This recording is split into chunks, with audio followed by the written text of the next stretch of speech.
What's up, guys? Welcome back. It is time for us to get right back into the action on our second day of the Continental Finals. Of course, as you can see, I am not alone. With me is Mr. Vector from Dynamic Mobile Gaming. How are you doing today?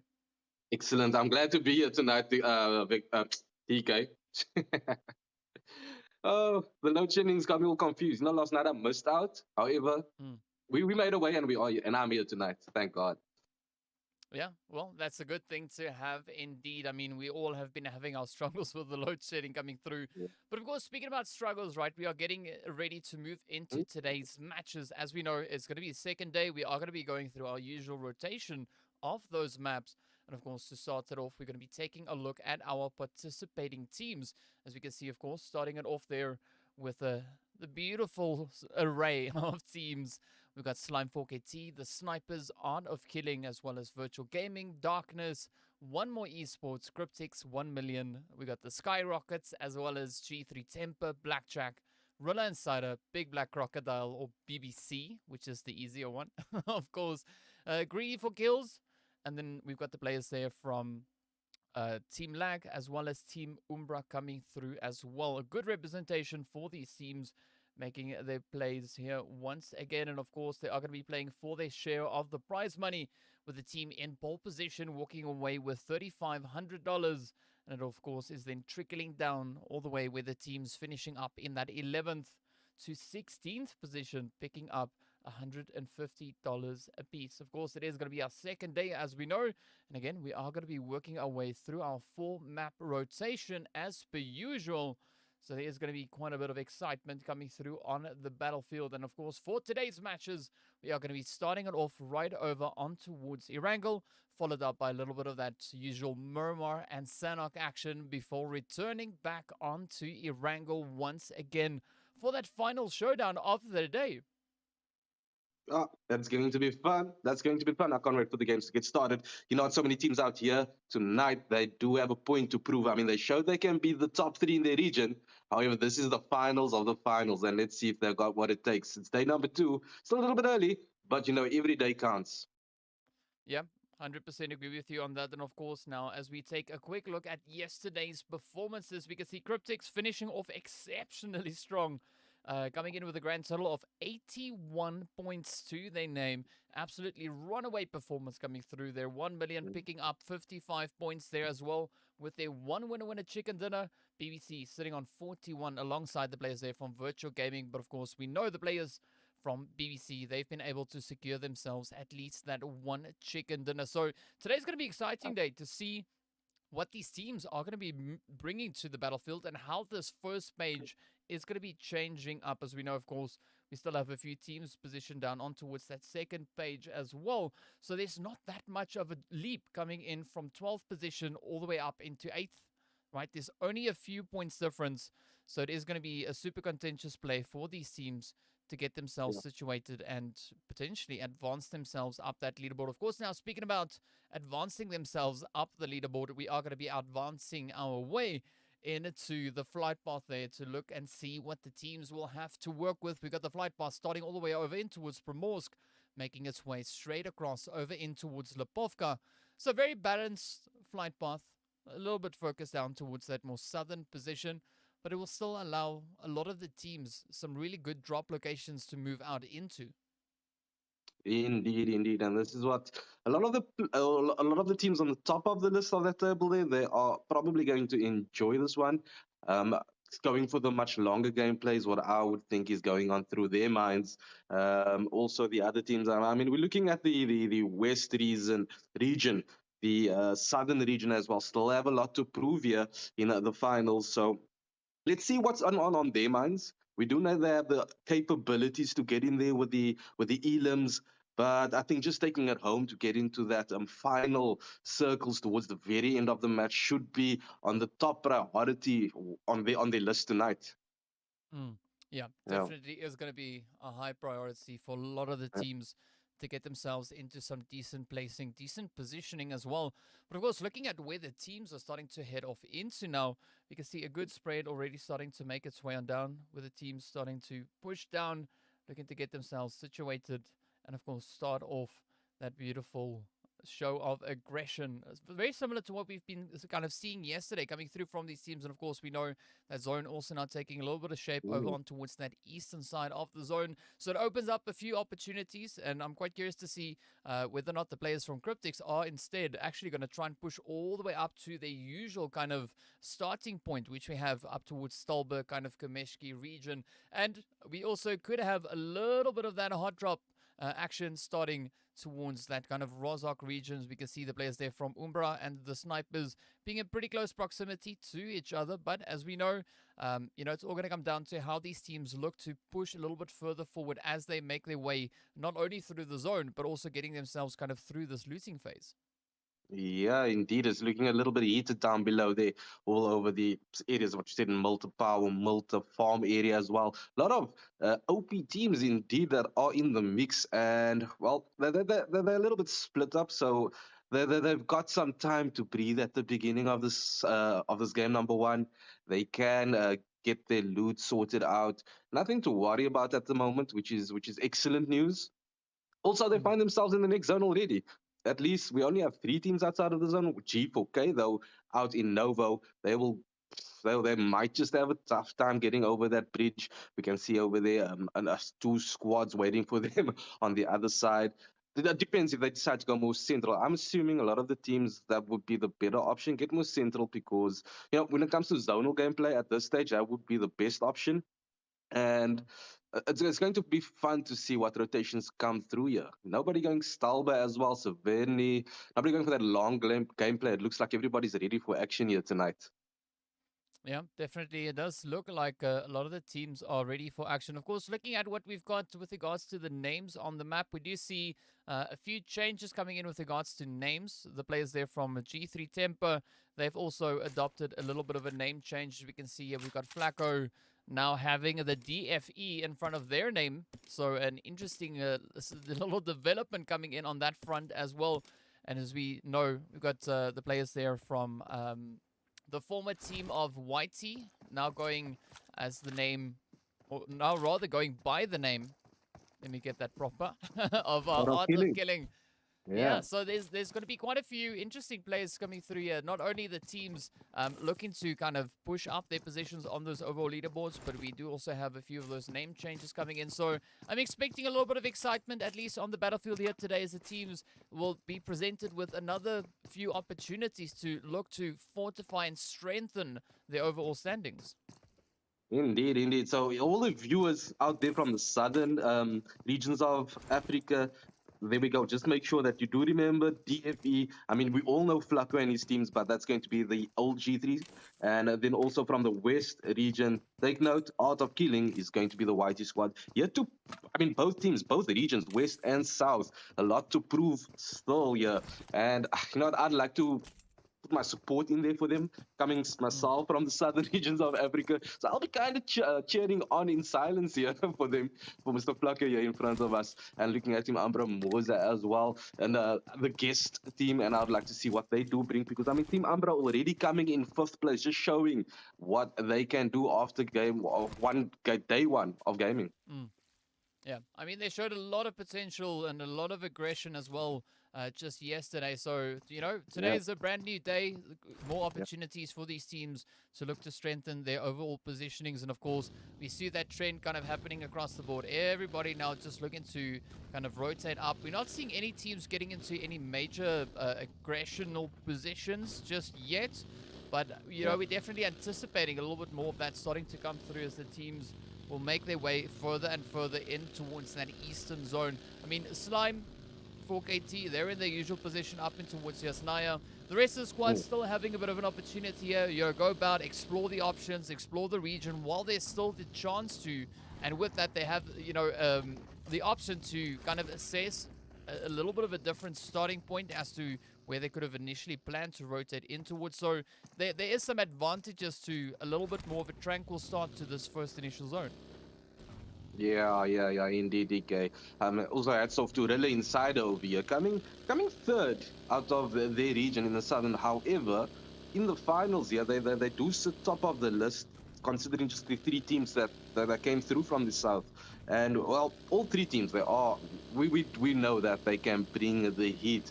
But I know it's kind of an internal battle between those three teams, I'd say, for the south on a smaller scale. But you know, the bigger picture, that's what we hear about. We want to see them push a little bit harder and see if they can dominate the entire Africa, as exactly what Cryptics are doing at the moment. Not Cryptics as Yeah. well as 1 mil, just repping Central Africa to the best of their ability. Yeah, we're seeing some really strong representation coming in across the board from several of these teams. I mean, we've seen that happening in the BMPL. We see Morteza also, coming in with a little bit of a knock there, just using that vehicle, looking to see if they can maybe push on through, So it's great to see teams really starting to change it up. Not Nice. only with the representation we see on the big major events, but also, just bringing in a little bit of that interaction here as well, as the players start to run each other over. I think this is the third roadkill I've seen on the IAGC, and I'm enjoying it, DK. Those are one of my favorite elims, because you know how difficult that can be to pull off. I'm finding someone out in the field. What are you doing out there, first of all? You are going to get ridden over with that at this point in the game.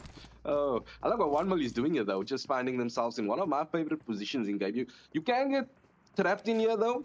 However, the cover is good. If you have enough smokes, well, we will see. I've seen some brilliant gameplay thus far in the IAGC, where the team's deciding to go for this spot over here, just outside shelter. But yeah, so as you can see there, they already have a squad right up in front of them that they can engage with. Just making sure that they're aware of their surroundings, and that's the thing. You got the cover. You kind of got the upper hand. They got the vehicles as well. That looks like they're quite sorted here.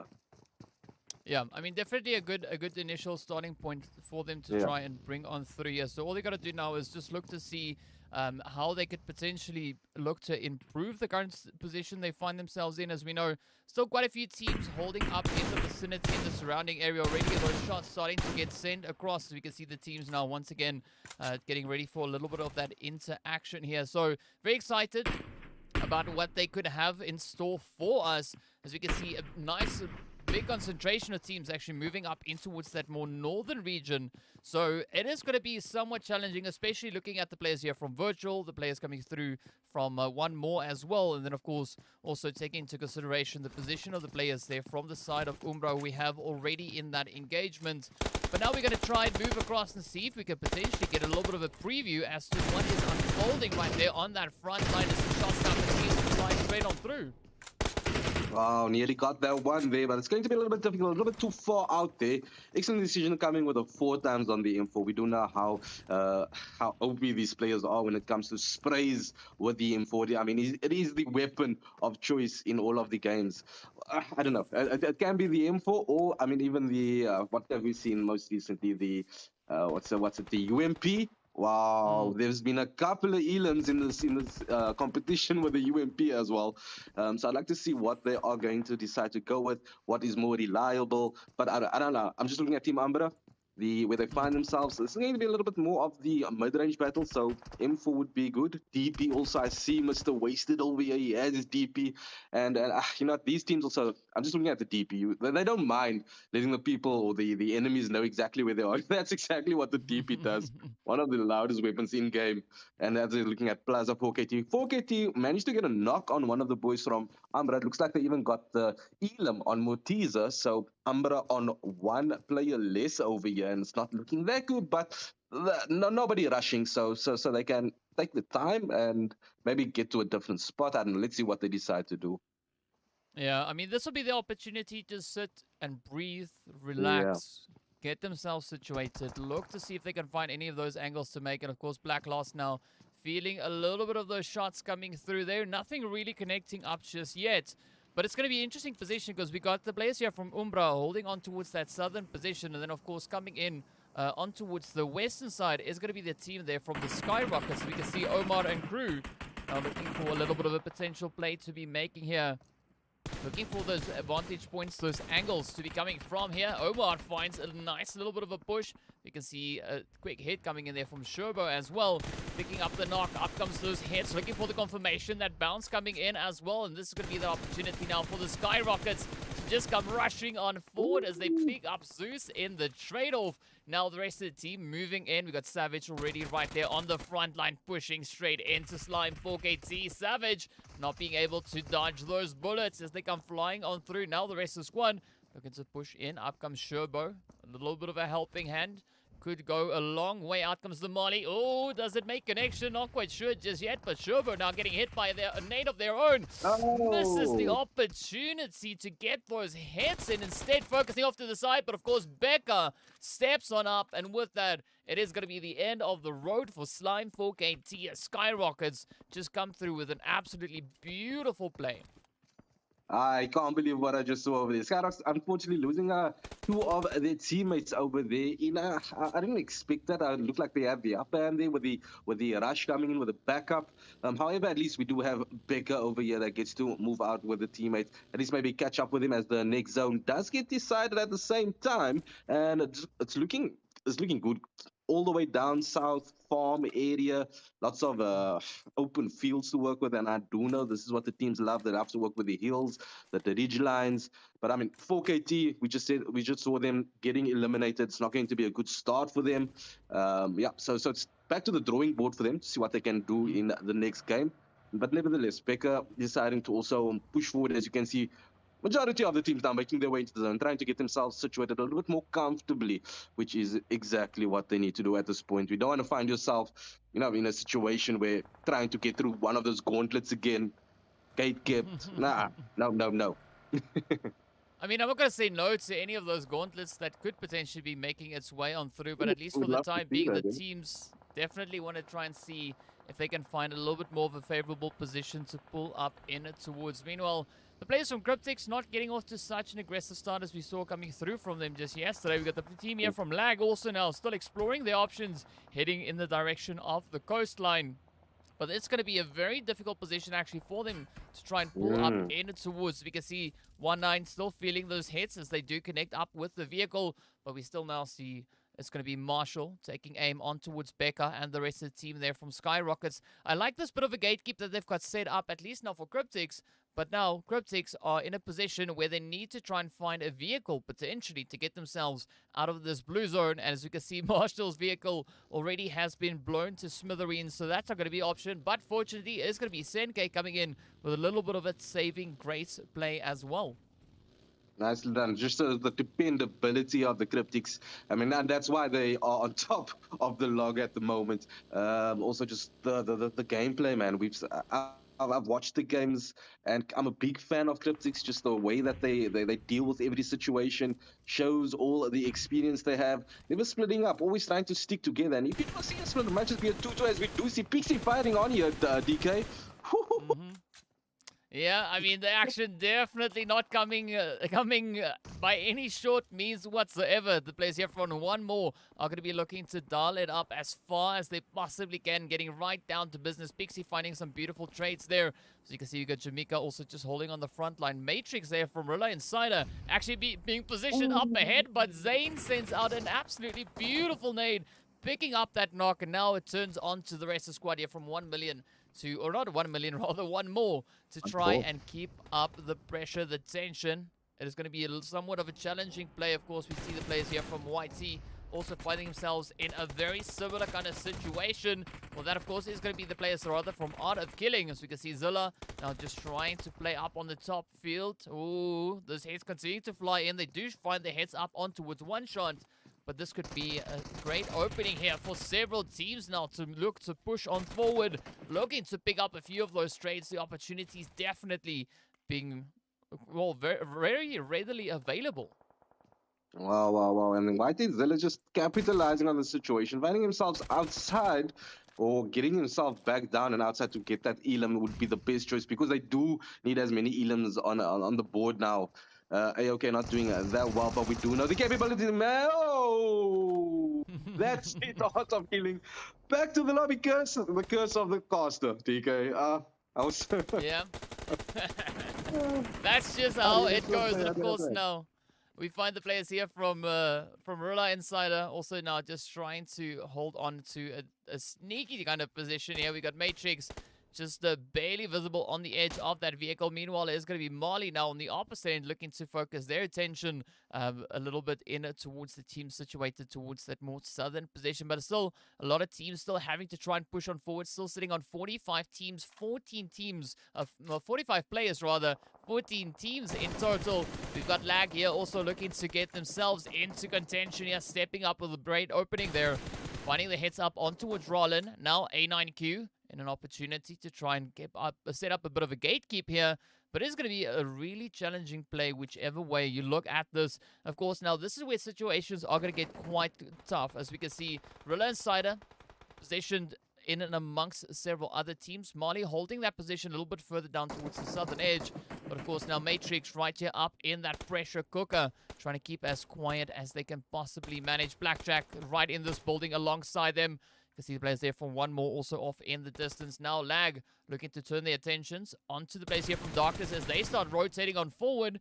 A9Q not finding the clear line of sight on them just yet. But definitely that is not going to be stopping them as they'll just, quickly reload and then try again. Indeed, I was waiting for that movement to come in through there from Darkness.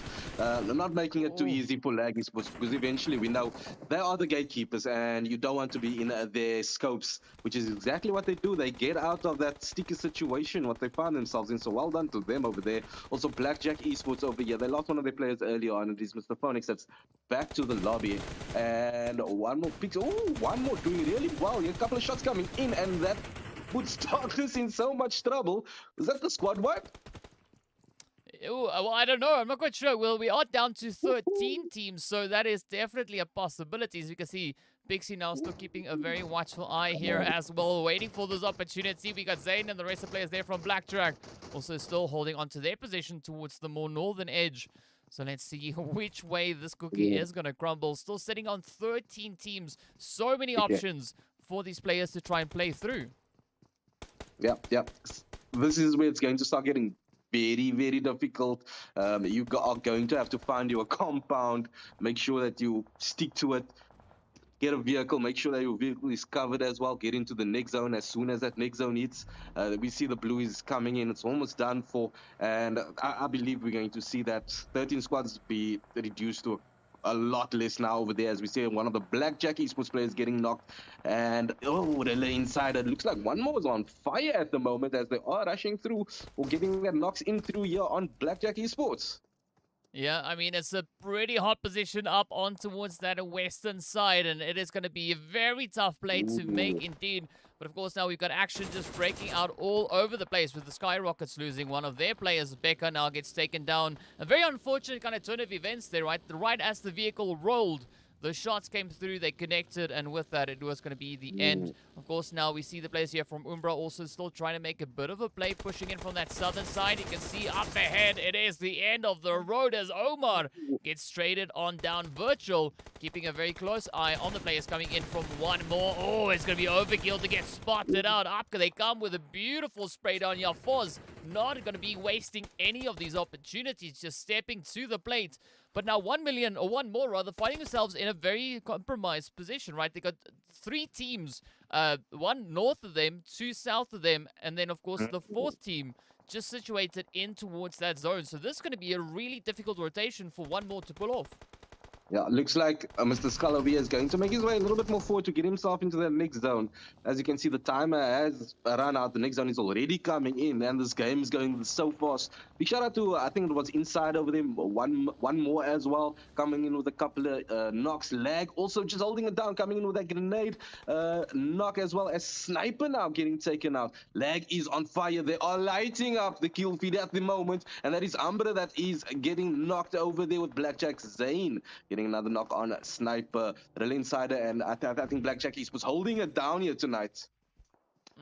I mean, we love to see all the carnage now just erupting on this map as the teams are stepping out in and towards a very close and uncomfortable kind of play here. So you can see a lot of teams still strewn throughout this map. The players there from Greedy for Kills now starting to feel the grunt of the pressure here as they are two now coming under fire, going up against the players here from 1 million. But so far it's been a very fair trade-off in both directions. We've got Omar now looking to step on through. We do have Skull also in the background getting taken down, but Coco now having a great hit sent in their direction as well. So loving the insanity as the teams continue at it. You can see there, of course, Pixie now just peeking down on towards Blackjack, picking up those hits. 10 teams remain, and this could be the play now for one more to try and push on through, as it is going to be Pixie, the final contender. Of course, the players here for Greedy for Kills. They are down to 2, trying to get that res in, trying to push the numbers back up onto 3. Meanwhile, players here from 1 million are going to be looking to breach up into this compound. Up comes Escanor, down goes Escanor as the hits just follow through one after the other, making for a very contentious push right here on the very edge of zone. The energy is insane right now at the moment. There's no time to breathe. There's no time to do anything. That's done and dusted. Just make sure that you do find yourself in a situation where, as we do see here, the BBC now finally making their way into the straight into CRYPTICS over here, Senke right down below, and he's checking the nades. Does he land it? I'm not too sure. CRYPTICS, yes, he lands. What an OP nade coming in there from Mr. Senke. CRYPTICS on fire. He gets back out. He wants the elimination as fast as he can. He needs to watch out. The BBC boys will be rushing as fast as they can. He gets the second knock. That is Senke on fire for CRYPTICS. One more to go. Clutching it. Oh, there we go. He's got the 3. Can he get the 4th one? DK, this one is all yours. Oh, well, right as you hand it over, it is going to be Sunny to step in and drive that one home. BBC getting the jump up on towards the players there from CRYPTICS, but an absolutely phenomenal push coming through. As we now look onto the carnage we have left, moving through in towards the zone. I mean, BBC having a very successful run, picking up quite a few of those eliminations at the hand of the team there from CRYPTICS. But now, I mean, what are the rest of the teams going to be doing? We've got one more looking to push on through. They, of course, now starting to descend down upon the players here from Virtuals. We can see Zeus and the Force now just trying to keep up. It's going to be Pixie to get traded. Up comes Skull pushing forward. Jamaica now the final contender alongside Skull. Up comes Zeus as well. Will they drive it home? Yes, indeed they do. 5 teams now remain to fight it out for that winner chicken dinner. Up comes the players here from Greedy for Kills, also looking to get their own slice of the pie. Meanwhile, Citizen X there for the side of the snipers, turning their focus down onto the players from BBC. As we can see Sunny getting traded. Kratos now holding up in that wizard tower, but up comes the aggression. Hemo coming in with a quick little bit of an assist there as well, looking to see if they can reach across and maybe third party steal a few of those elims. But look at this beautiful back and forth as Citizen X now also gets traded on down. Zaid is going to be the final hope for now coming through for the snipers here, but up comes Hemo looking to close it up and pick up that confirmation. Wow, beautiful gameplay coming in there from the snipers. I did not expect that. They took advantage of the situation with the BBC boys over there taking out the CRYPTICS. However, they just didn't push close enough. They found themselves on a little ridge, and just for that decision that they make, they got punished exactly like the last player from BBC. I think that is Kratos off, so they're getting sent back to the lobby. It is G4K. Greedy for Kills doing exactly what the name says, getting so many elims now here in game. And number 1, they want more. Can they get the next one? Pulls back, rather gets to cover. But it is Hemo that gets one of them at least. And then they got Jamaica over here, making sure that he's sorted. Yeah, that was such a strong push coming through here from the players of Greedy for Kills. I mean, already sitting on 6. We got the players here from 1 more. Also now sitting on 8 eliminations. So a very aggressive push coming in indeed. Now, both these teams, of course, are going to be going up against the remaining survivors of the LAC team. Jamaica now getting sent away. It is going to be Omar looking to turn their attention across the board now as well. But let's see whether or not they'll be able to find those necessary hits. 2 teams looking to duke it out, trying to fight it out for that winner chicken dinner. It is, of course, going to be the players there from Lag and Greedy for Kills. Fantasy and Cacao now slowly but surely trying to get themselves secured up to that very edge of the zone. Omar coming in with a quick reposition here. Cacao getting themselves set up, looking to see if they can come in with a quick little bit of a trade. Up comes Rauf, pushing up as well. Oh, Kagao spots them out, lets the Mark 14 rip, and now it is all down to Fantasy, the final hopeful, looking to see if they can drive it in. Up comes the push, the rush. Oh, finds a few hits, needs to reload. Oh, Ah, but there goes the winner, chicken dinner. Greedy for kills, are greedy for chickens as well as they step up and pick this winner, chicken dinner right off the floor. Look at that, 8 eliminations to their name alongside an absolutely glorious victory. Of course, the players there from Lag finishing as well on 7 eliminations, one more also then sitting on 8. Oh, sorry, the greedy for kills actually picking up 9. I missed that one. So great play coming in from our top 3 teams there. But of course, we're going to be looking a little bit further down. Look at the snipers though. I mean, Vector, they also were able to find at least 7 eliminations, even though they got sent back in 4th place. BBC sitting right there in 5th position with those 5 elims. So some very contentious plays. I mean, even Virtual, as we can see as well, coming into that 7th position with 7 eliminations to their name. So I'd be a little bit scared if we went further down this list and the team that was sitting in slot 16 was doing so with 16 eliminations to their name. I mean, I would be super worried because then clearly I missed something along the line. But as we can see, it is going to be the players there from Slime 4KT picking up those 3 elims. Of course, we're going to be taking a very quick look at our stars of the match. It will be none other than Pixie from One More being our match MVP, with a beautiful total there of 920 damage dealt. Of course, if we look over towards our best companion, it's going to be none other than Zaid coming through from the snipers, and of course Farouk there from the greedy for kills team. Now, Vector, before we come back onto camera, right, as we look onto these numbers, some really impressive stats we can see coming through from these teams here. Now, I'm curious to see what these teams are going to be bringing in once they get into that next match over on towards Murmur. yeah, indeed. I am excited to see that exactly what you just said now, because you know what I was saying before game number 1, that it's a performance that we want to see from the boys from the bottom of the log, and that's what happened. They came in with the disappointments, just disappointing those boys on top, just showing that we are going to bring it. It's not going to be an easy one for you tonight. You had a good day yesterday, but today is going to be our day. Yeah, indeed, gonna be our day. And as you, I mean, just to show you how real the problems are, right? Even Mr. Vector is sitting in load shedding. The power is out, but he's still Yeah. here. We just have this lovely glimmer of his face showing up on the screen there.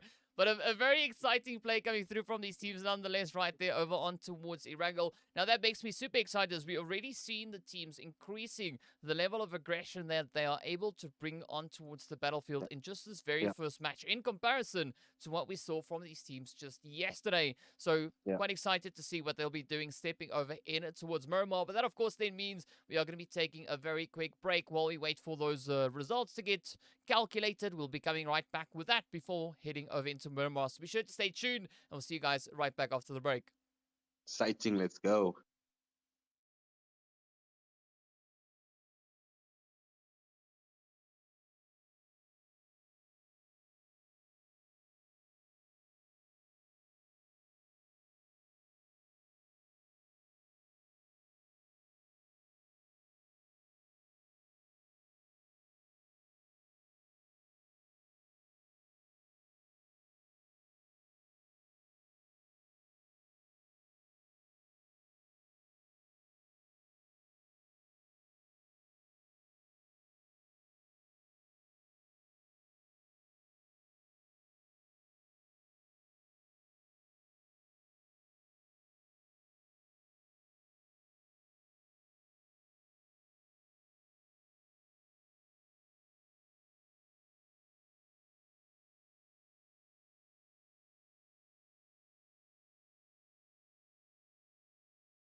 What's up, guys? Welcome back. We're getting ready to roll into the next match. Of course, heading straight over on towards Murmur. So we've seen a very exciting start to this day with the teams really stepping up with the aggression, really bringing everything they can out onto the battlefield. Now, this makes me super excited to see what the teams are going to be bringing as we step into the second match of the day. But of course, first up, we need to take a look at the overall rankings to see where these teams currently find themselves. And of course, we can see the players there from CRYPTICS still holding on to pole position with 83 points for those 2 chicken dinners they found just yesterday.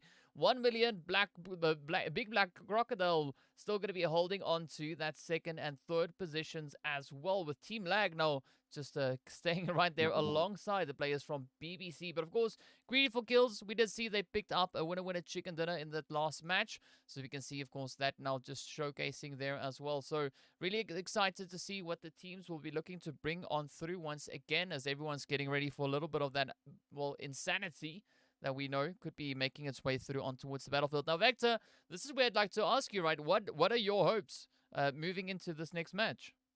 Hey, my hopes is to see exactly what happened in game number one so that we can get a little bit more leveled out because, I mean, it's obvious. Cryptics, they've doubled the score with majority of the teams, if not more, with actually more of them looking at the teams, not even that too far behind. So I'd like to see some of these teams catch up with them here tonight. We're heading into game number two. We know it's going to be Miramar. And, I mean, there's some time. They can take their time this time around. It's not going to be as I'm just looking at the teams that got taken out very early in the match. Big disappointments coming there through for them, keeping them at the lower half. But I mean, kudos, well done to the teams that just kept it going right through. I'm talking about Lag specifically, as well as G4K, just managing to climb that leaderboard a little bit more slowly but surely, but trying to get in there. Mm-hmm. Yeah, I mean that's all that you need to do, right? Is just try to bring in that consistency as much as you possibly can. And we've Mm, seen that being a very favorable kind of play coming through for the teams, right? Consistency has been shown by our top 3 indeed. teams sitting there currently, right? CRYPTICS, the players coming through for 1 million, as well as the team there from BBC. But of course, speaking about the consistency, we're going to be looking to see where that flight path will be coming through, as well as we're getting ready to move straight across into our second match here of the day. So without any further delay, we are going to be transitioning over across on towards that flight path to see what it will have in store for us as well, yeah, I'm just trying to find my mouse here somewhere on the screen because it just decided to control alt leave me. So Wow, wow, you wow. know, always that added extra level of oddness coming through as I we mean, can see the the mouse flight path. might just be on the plane flight with our players there. It could very well be, right? I think it's maybe down there somewhere on the map itself. So we can see the flight path did start all the way over towards that kind of prison Yeah. position, and it's heading towards Impala that we can see positioned just up ahead as well. So let's see if we can actually get into any of the map views, because that's not something we can see much of right It's now. all good.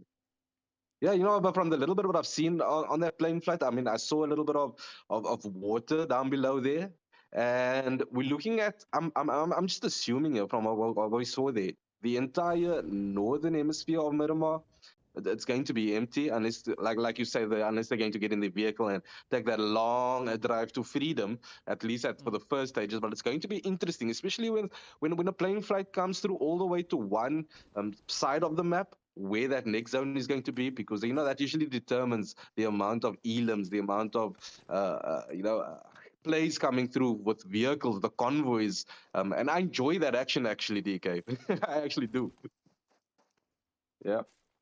Yeah, it's going to be quite exciting to see what they'll have in store for us. I mean, you said it rightly so, right? There could be a lot of action making its way through from these teams, as everyone's going to be looking to get themselves situated, looking to get themselves set up as they Yeah. now start making their way on down. Already, the players here from Darkness is going to be the first team to touch down, at least from what we can see, right? So, yeah.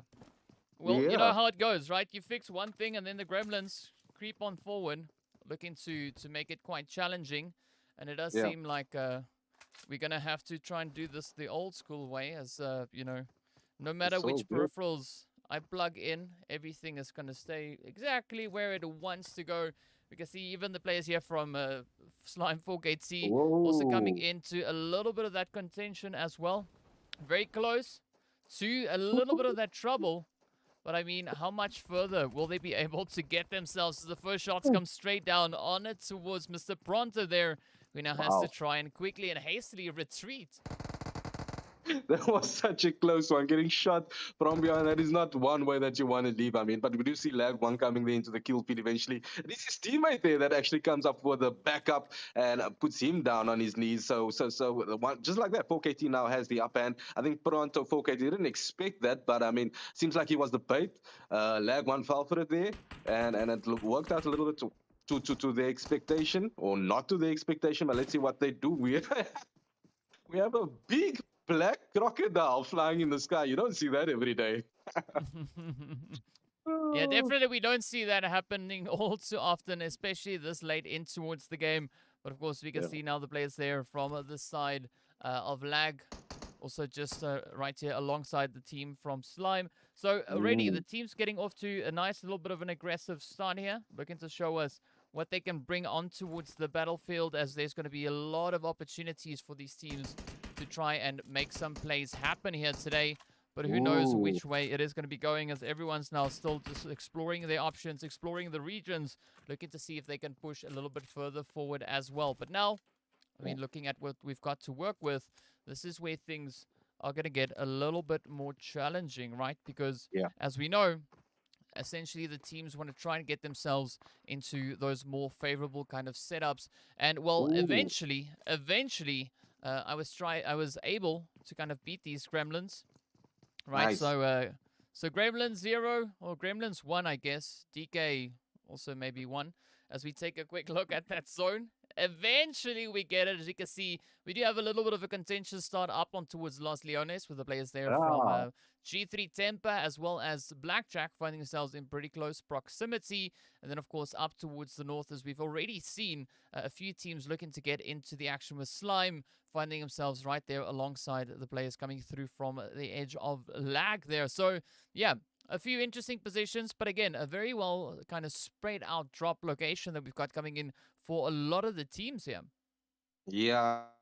I mean, just rewinding to what we saw, it was actually Puerto Paris. So that eastern side of the map, that's where the plane flight was going up towards. As you can see there, the majority of the teams decided to land. A lot of them also deciding to land late, and that's like you said, we have a lot of contention happening up north.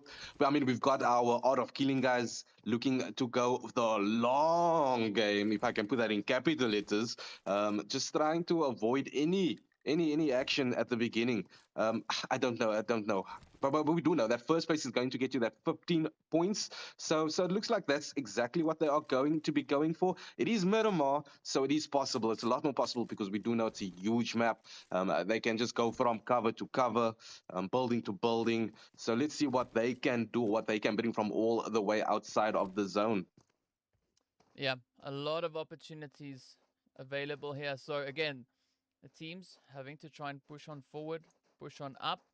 We know we don't have any necessarily very distinct kind of plays coming through, as we can see, Okay. but it is going to be the team still looking to now just advance any of these potential angles as much as they possibly can. I mean, Lag, yes, we did see them relatively close to the players there from Slime, but it does Yeah, seem like Slime now instead has looked to rather focus their efforts on getting themselves a little bit closer on towards that zone position. As we yeah. now quickly just jump over to the map once again, we can see the teams coming up, looking for a potential play to be making. So we do have a slight convergence heading in towards that more center zone with UMBRA, of course, the players coming through there Mm. from G3 Temper as well as Virtual Gaming.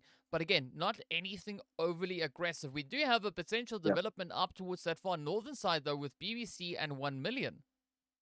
Well, they can go either way. We do know both teams are very OP, also getting into those top positions, pole positions, if I might add, when it comes to elims and in the top three in this games. Also, I mean, I just want to go back to that 4KT battle there with Lag. Wow, well done to them. That was the opportunity that they had to get themselves some elims and maybe even take out one of the teams that's in front of them. However, they just managed to take their time, as we do see another knock coming in here. And I'm not sure, is it the BBC boys that's taking them on here? Just trying to get Yeah, themselves into zone as well? yeah, no, BBC, they just trying to kind of push their way on forward. We did see one of the players there from UMBRA actually getting Yeah. knocked on down. And another play that we've got is going to be the players there from CRYPTICS, also looking to push on Ooh. forward right on towards the players coming through from the side of Darkness. So Gary Boy now just up in the vehicle there. Having a little bit of a spin. I don't know if that's maybe just a spectator glitch that is happening right here.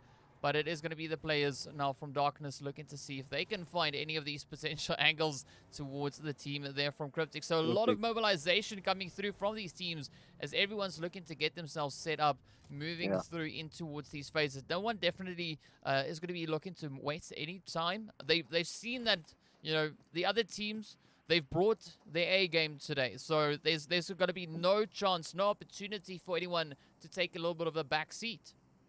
Yeah, of course. And I mean, just speaking about taking a backseat, as we can see, a Darkness, not wasting any time taking on one of the I mean, teams that's on top of the log. So it's going to be a difficult one to see what they decide to do. But that's exactly what they need to do. They need to get in there, no matter who the team is, get some elims. And if you're lucky, you get to take out one of the top boys, and they have the opportunity. So it will be interesting to see what they decide to do. Do they go for that long game, or do they decide to take the Cryptics on head on? Yeah, I mean, even though it's pointing towards the Cryptics, so statistically, they should come out tops in that battle. Darkness all the way at the bottom of the log. But for myself personally, I love rooting for the underdogs at DK. Mm. Oh, Yeah, I mean, there's nothing yeah, wrong with the underdog or potentially even the dark horse team, right? So yeah, there's several different aspects that the teams can look to be playing it towards, and of course now we can hear a few of those shots coming through as the teams from G3 find a little bit of that damage on towards Pocus. But I mean, Pocus again doesn't look to be two-faced. Yes, a quick duck just back in behind the hard cover will allow them a little bit of a alleviation of the pressure, but yeah. also now a quick opportunity to come in with a little bit of Ooh. that reset as well. As we can see, it is now up to Pocus and Wasted to keep the pressure up. No idea where Morteza is though. Yeah, they need to watch out for that. I mean, as you can see, the upper head, there is a bolt action in the mix, and I don't think you want to peek when you see that with that gun. But it is DFE. We know how OP they can be. They haven't brought their A game yet, I would say. I know their capabilities personally, so we'd like to see a little bit more. And this is actually the team to go ahead to get themselves back into the game. Team Umbra over here, but it looks like Team Umbra, they are the guys that's I'd say. Uh, Making the calls, the shot callers right Mm. now between the two teams. Yeah, I mean, definitely it does seem like Umbra's looking to play their positions here, looking to see if they can find any potential vantages or vantage Yeah. points to play from. But it's turned into a little bit of a kind of standoff, right? No one Yeah. really wanting to be the team to get Mm. kind of caught out in the open here as they still continue to just go about their business. We can see Umbra, of course, now opting into their vehicles. But Indeed. yeah, who knows? Who knows where this one is going to take us? Yeah, the mindset to play such a huge role in these games.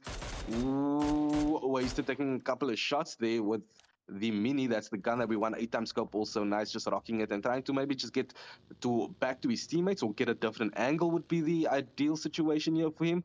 And okay, just making sure that his vehicle is close by and covered because you need to always have a vehicle. So good decision coming in here by wasted. But just back to what we were saying about the mindset, DK.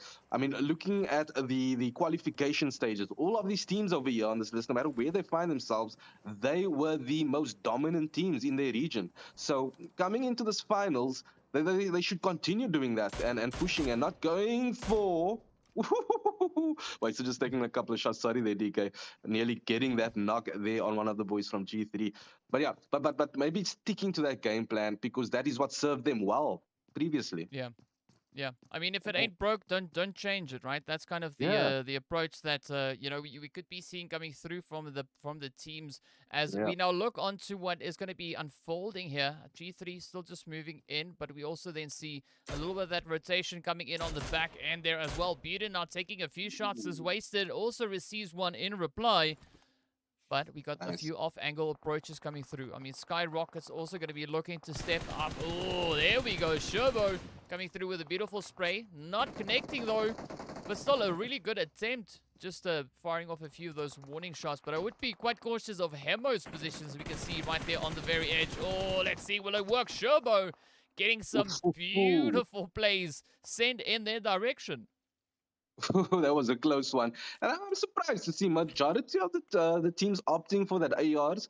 Thus far, we've only seen one bolt action coming through the game. But you know what? We believe the abilities of the players here that we're seeing tonight. It is the best teams in Africa, so it is exciting and tips and tricks for myself as well. TK, I enjoy watching them go at it, especially with these long distance plays coming in there. As you can see, Sherbo just enjoying that. Yeah, I mean, there's Okay. nothing wrong Yeah. with enjoying a little bit of that spray. I mean, that is essentially, at the end of the day, how you kind of pick up those eliminations, right? You got to put the Yeah. spray in to get what follows up with that. We do see also the players there from Lag now running into a little bit of a brick wall as well up in the feed as they get eliminated. But it is still going to be a little bit of a race to get yourself into that zone. As you can see, the players here from UMBRA making now a very quick dash for it as Nice. well, looking to disengage from that potential position they had alongside the team there from Blackjack. But again now, right, 15 teams remaining, 57 players still alive. We are Mm. nearing the end of our third phase, and still the teams continue to push further and further in towards the zone with not a lot of options really remaining as to where these players could potentially look to pull into. Yeah, not a lot of options indeed. As we can see, Ambra just actually opting for a reach over here to take on a full squad aid, as we do see a couple of knocks coming in. And guess what? It is the boys from the Doctors actually taking the Cryptics head on, getting a knock in there as well, as he just got knocked in return. So it is Chronora getting that revive back on his teammates as Carry Boy, just making sure that he can third party peek them over there from a distance, just in case the rush comes through. Well done on them, just returning that knock, returning the favor, I would say. But Wasted also just making sure that he's not wasting any space or time here, just keeping himself straight up ahead there in case the rush comes through. Surprise, surprise, I'll be waiting for you. That looks like what the plan was as he decides to come back now and maybe form up and get to a different position because, ooh, what a nade coming in from G4K, bringing the action again in game number 2. So G4K looking like they're on fire, might just climb the ladder a little bit more. Let's see if they can capitalize on the situation over here as they do take on the guys from G3. Or Yeah, I mean DEF. that was yeah, Yeah. yeah. I mean I'm gonna stay with G3, right? Because that's just easier to say than DFE. Yeah. Because I mean that like I don't know what it means just yet. Well, I'll probably find out soon. But like I can only come up with a very odd guess as to what it could mean. Meanwhile, it's gonna be Flacco. Finding himself in a very uncomfortable kind of position here, right in and amongst the players there coming through from the side of Greedy for kills. Hemo now trying to kind of flank it up the side there. Weiss now up ahead as well. Curious to see whether or not any of these shots could be potentially connecting on up. But this is where Flacco still needs to be a little bit cautious. As we can see, those shots are going to be coming in. It is going to be the end of the road then for Flacco. As you can see, Buden and Watson, the final 2 contenders now left here for G3. Wow, G3 not doing that well. So they are going to be disappointed as we do see Buda now. The last of the 2 players trying to just hold it down, maybe get out of this very sticky situation that they find themselves in and get themselves better situated. As you can see, they plays them taking out one of the boys from 1 mil. Pronto 4KT also back to the lobby. And Sky coming into the kill feed now, getting one of the knocks. So starting to get lit up right now all over, as you can see, slightly, but slowly but surely. But, a lot of the teams are looking just to sort their battles out and get into that next zone. And there we go. 1 mil Knight gets sent. 1 more Knight gets sent back to the lobby. Another play zone. Play zone is dangerous here on Miramar tonight. Yeah, it's very Dangaraus, eh? I mean, you gotta say, right? That thing is, yeah, I don't know. It's like stepping out in the water looking to wrestle with one of those big black crocodiles, right? I mean, it's going to chomp off Hey. whatever it can find. And of course, speaking about chomping, it is going to be Buden now looking to take aim on towards a very favorable play on towards the players there of Greedy for kills. As you can see, Fivo now getting taken right on down. So very good, opportunistic swing coming in there but they still now need to focus their efforts on getting themselves back in towards the zone. Meanwhile, if we look quickly on towards the players here from Blackjack, we can see them also now just holding a position on the very edge of zone. It is going to be several sprays now coming in, and it's an absolute cacophony of shots now all over the place. Zane getting traded on down. Up comes the rush. Not quite sure if Zane's going to be able to get themselves out of this situation, but it is going to be up to MG now to bring in that play. Of course, we can see on the other side, it's going to be the players there from Darkness also stepping on up, looking to dial their aggression down in on towards the players from Art of Killing. It is insanity happening over here all around. I mean, teams are situated left, right, center. There's nowhere to go. You just got to keep your cool, I would say, is exactly what MG is doing over here. Seems like he's kind of saying, okay, for my teammates, you've got knocked, but I need to still ensure that I can still maybe bring our team into that top 3 positions, because it's going to be a difficult one. They are keeping their eyes on him, as we can see over here, Mr. Kira. I'm trying to get this name perfectly. Krinerona. What a name. Krinerona is just holding the heels. They're keeping eyes on everybody down below. And this is the boys from YT. We got many fellas down there on the left. And then he gets and found it. What a knock coming in from Sky again. Sky doing the unimaginable. Just coming in with every fight that they're taking on as a third party and coming out victorious. Nevertheless, beautiful play there by Sky. Also, VG coming in there into the kill. We're getting Buden. So looks like G3 are in a little bit of in trouble over there. One more play left over for them. But I mean, Raylan just rocking the heels here, taking full advantage of the cover that he finds himself in. He needs to watch out for that third party, though. Yeah, I mean, we've seen quite a few of those third parties already finding their way on in. It is going to be Slime now also up ahead, running into an absolute brick wall as BBC are quick to react. But up comes the rush now as the players here from the SKYROCKETS come just pushing on forward. Everything now riding on Raylan's shoulders. And, well, that is going to be all she wrote as the pushes come through. Of course, quickly jumping onto one more. They've pushed up. They got that head on towards MG. But a quick play coming into those third-party hits from the players there of the sniper. So it's going to be a very tough position indeed for them now to try and play it through. Still 11 teams remain, 35 players alive.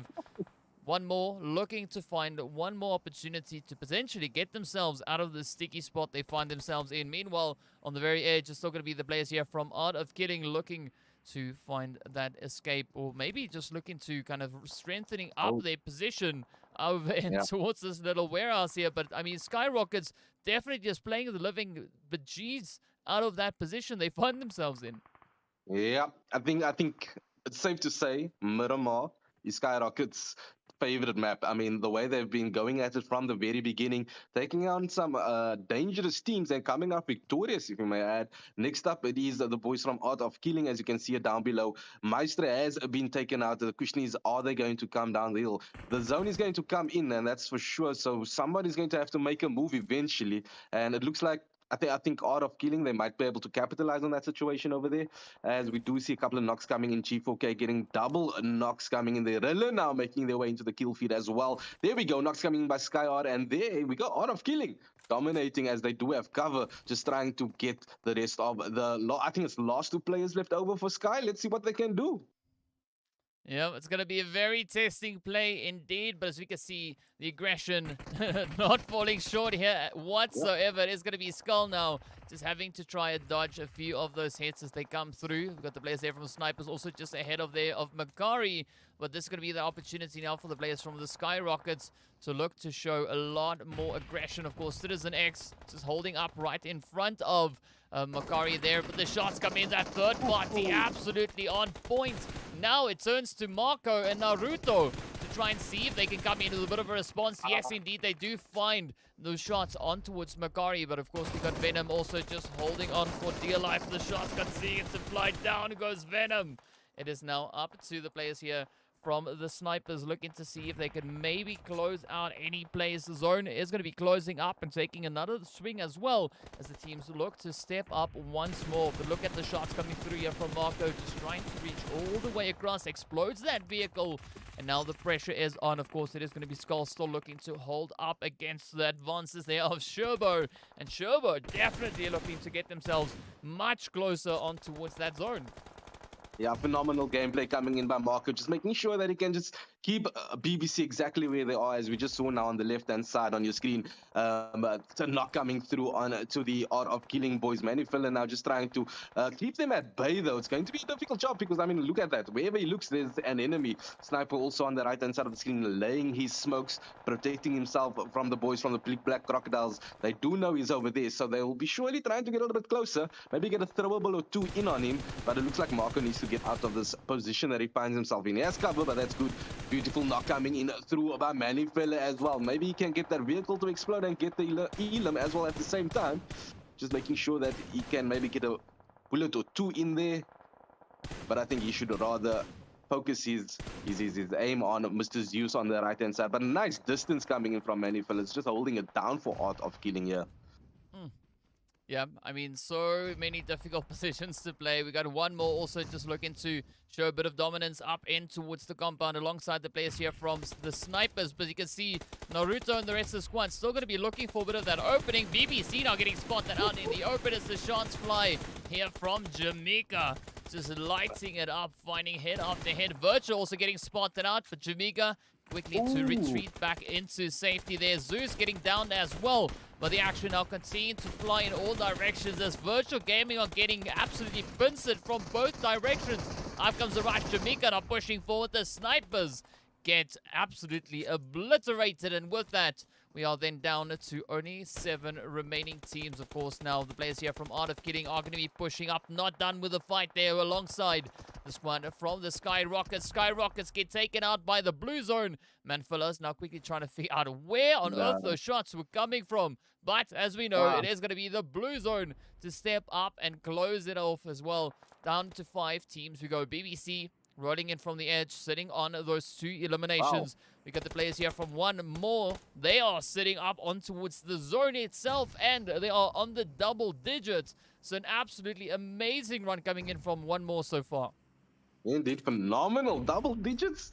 I mean, just the positioning where they find themselves in, they have the cover and just taking full advantage and just sending shots every way that they can and just capitalizing. And that gets them the points that they are looking for. One more doing really brilliant as we saw Mr. Nihal getting that long distance kill on VG. Beautiful. One more on fire here at the end of this of the last zones here. Yeah, Beautiful. yeah. Iron is also doing really well as well. Full squad. It might just do them really well towards the end. It looks like a lot of teams already have lost a couple of players. I mean, we saw BBC doing really well, but caught outside of any cover. That they lost 2 of their players. I mean, one mil just capitalizing, but it looks like BBC are getting themselves in there. So it might just be a battle for the cover over there, as you can see in front between BBC and one mil. No one approaching it, taking it easy as they are focused more in on the boys from RILA Insider. Shout out to them also getting into the top 4, top 3 teams over here.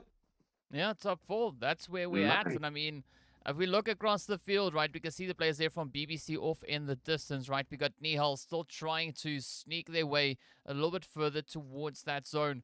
But definitely looking at the approach that we saw coming through there from RILA Insider, I mean, they've got that whole section of the road locked in and under control. But as you can see, thanks to Nihal here, of course, the players there from one more still trying to kind of inch their way forward. A lot of those nades now trying to get sent across over on towards RILA Insider as the players here from one more are looking for that opportunity to create a bit of an opening before potentially bringing in that quick dash to get themselves back in towards the zone. Meanwhile, there's going to be wasted to get traded on down as Jamaica spots them out. Skull still keeping a very watchful position over towards RILA.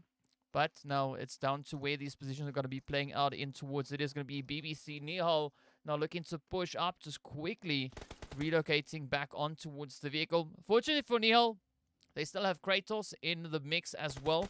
So, you know, at least 2 players left for that team. But looking at what we've got happening here on the side of one more, I mean, they've been able to just capitalize on head after head, right? Already sitting on 11 elims as a team collectively. So an absolutely beautiful run. Of course, we can see the players here now from the side of RILA Insider getting ready for a little bit of that reposition with the vehicles.